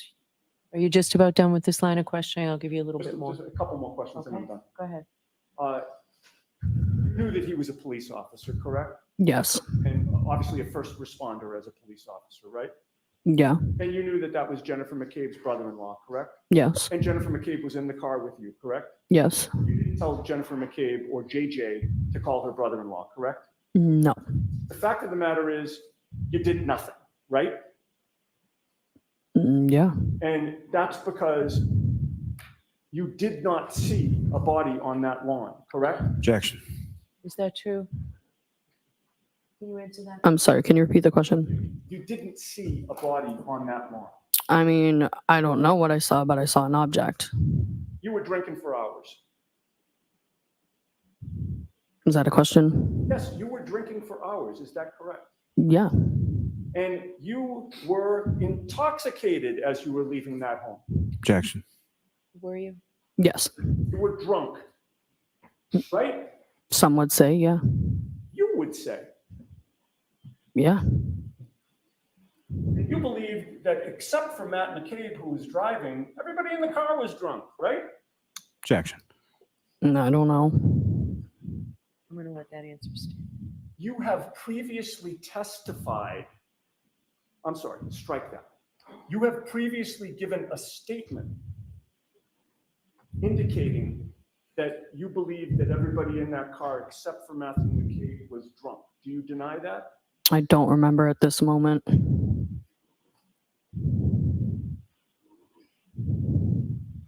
All right. You told investigators that when Brian Albert Jr. called you the next morning and you found out about the tragedy the previous night, you, quote, put two and two together, correct? I did, yes. And when you put two and two together, you did not call the Canton police, correct? I did not know. Not call the state police, correct? Nope, Not call the district attorney's office. no, You would agree with me that you just sat on this revelation, correct? I would. Objection, Your Honor.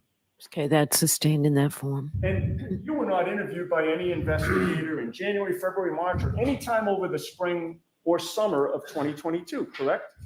I don't remember the time frame, but not right after, no. And when an investigator finally spoke to you, it was Michael Proctor, correct? Correct. He was the one who took your statement on October 12th of 2022, correct? If that was the date and time, yes. And that was over 8 months after you were driving past the Albert home at around 2 a.m. while you were drunk and supposedly seeing some black object, correct? Before 2 a.m., yes. And you know, Ms. Nagel, that as of October of 2022, the defense had, in this case, had publicly announced that Objection, Your no one in Honor. that house saw All a right. body on that front lawn. So that question's improper. I'm going to strike that question. No further questions. Thank you. All right. So we're going to break. I have to bring you back tomorrow. Okay. Okay, so jurors, please do not discuss this case with anyone. Don't do any independent research or investigation into this case.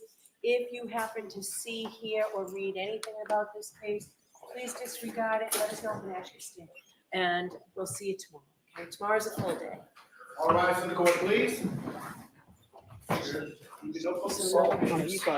don't know. You can stand, Okay. Ms. Nagel, you can stand, and then when the last juror goes, you I can go. Okay. Got it. Thank you.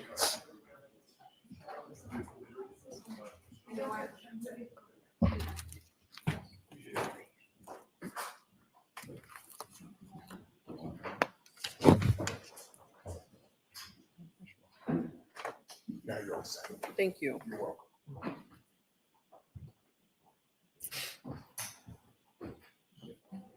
Yes. Right, Tori, I haven't really looked at this yet, but what time are you gonna do this? So you can come in and we'll do it right now if you want.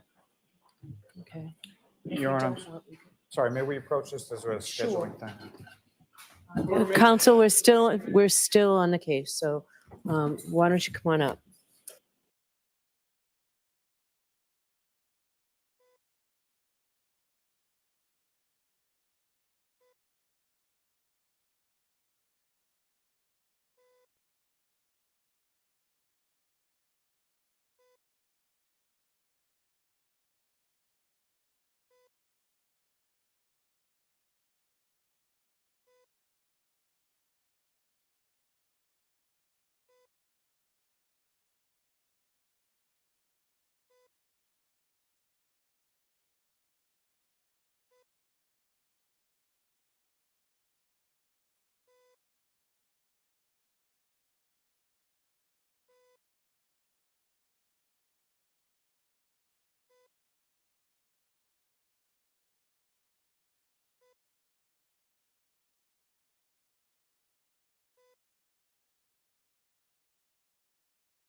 Goodbye.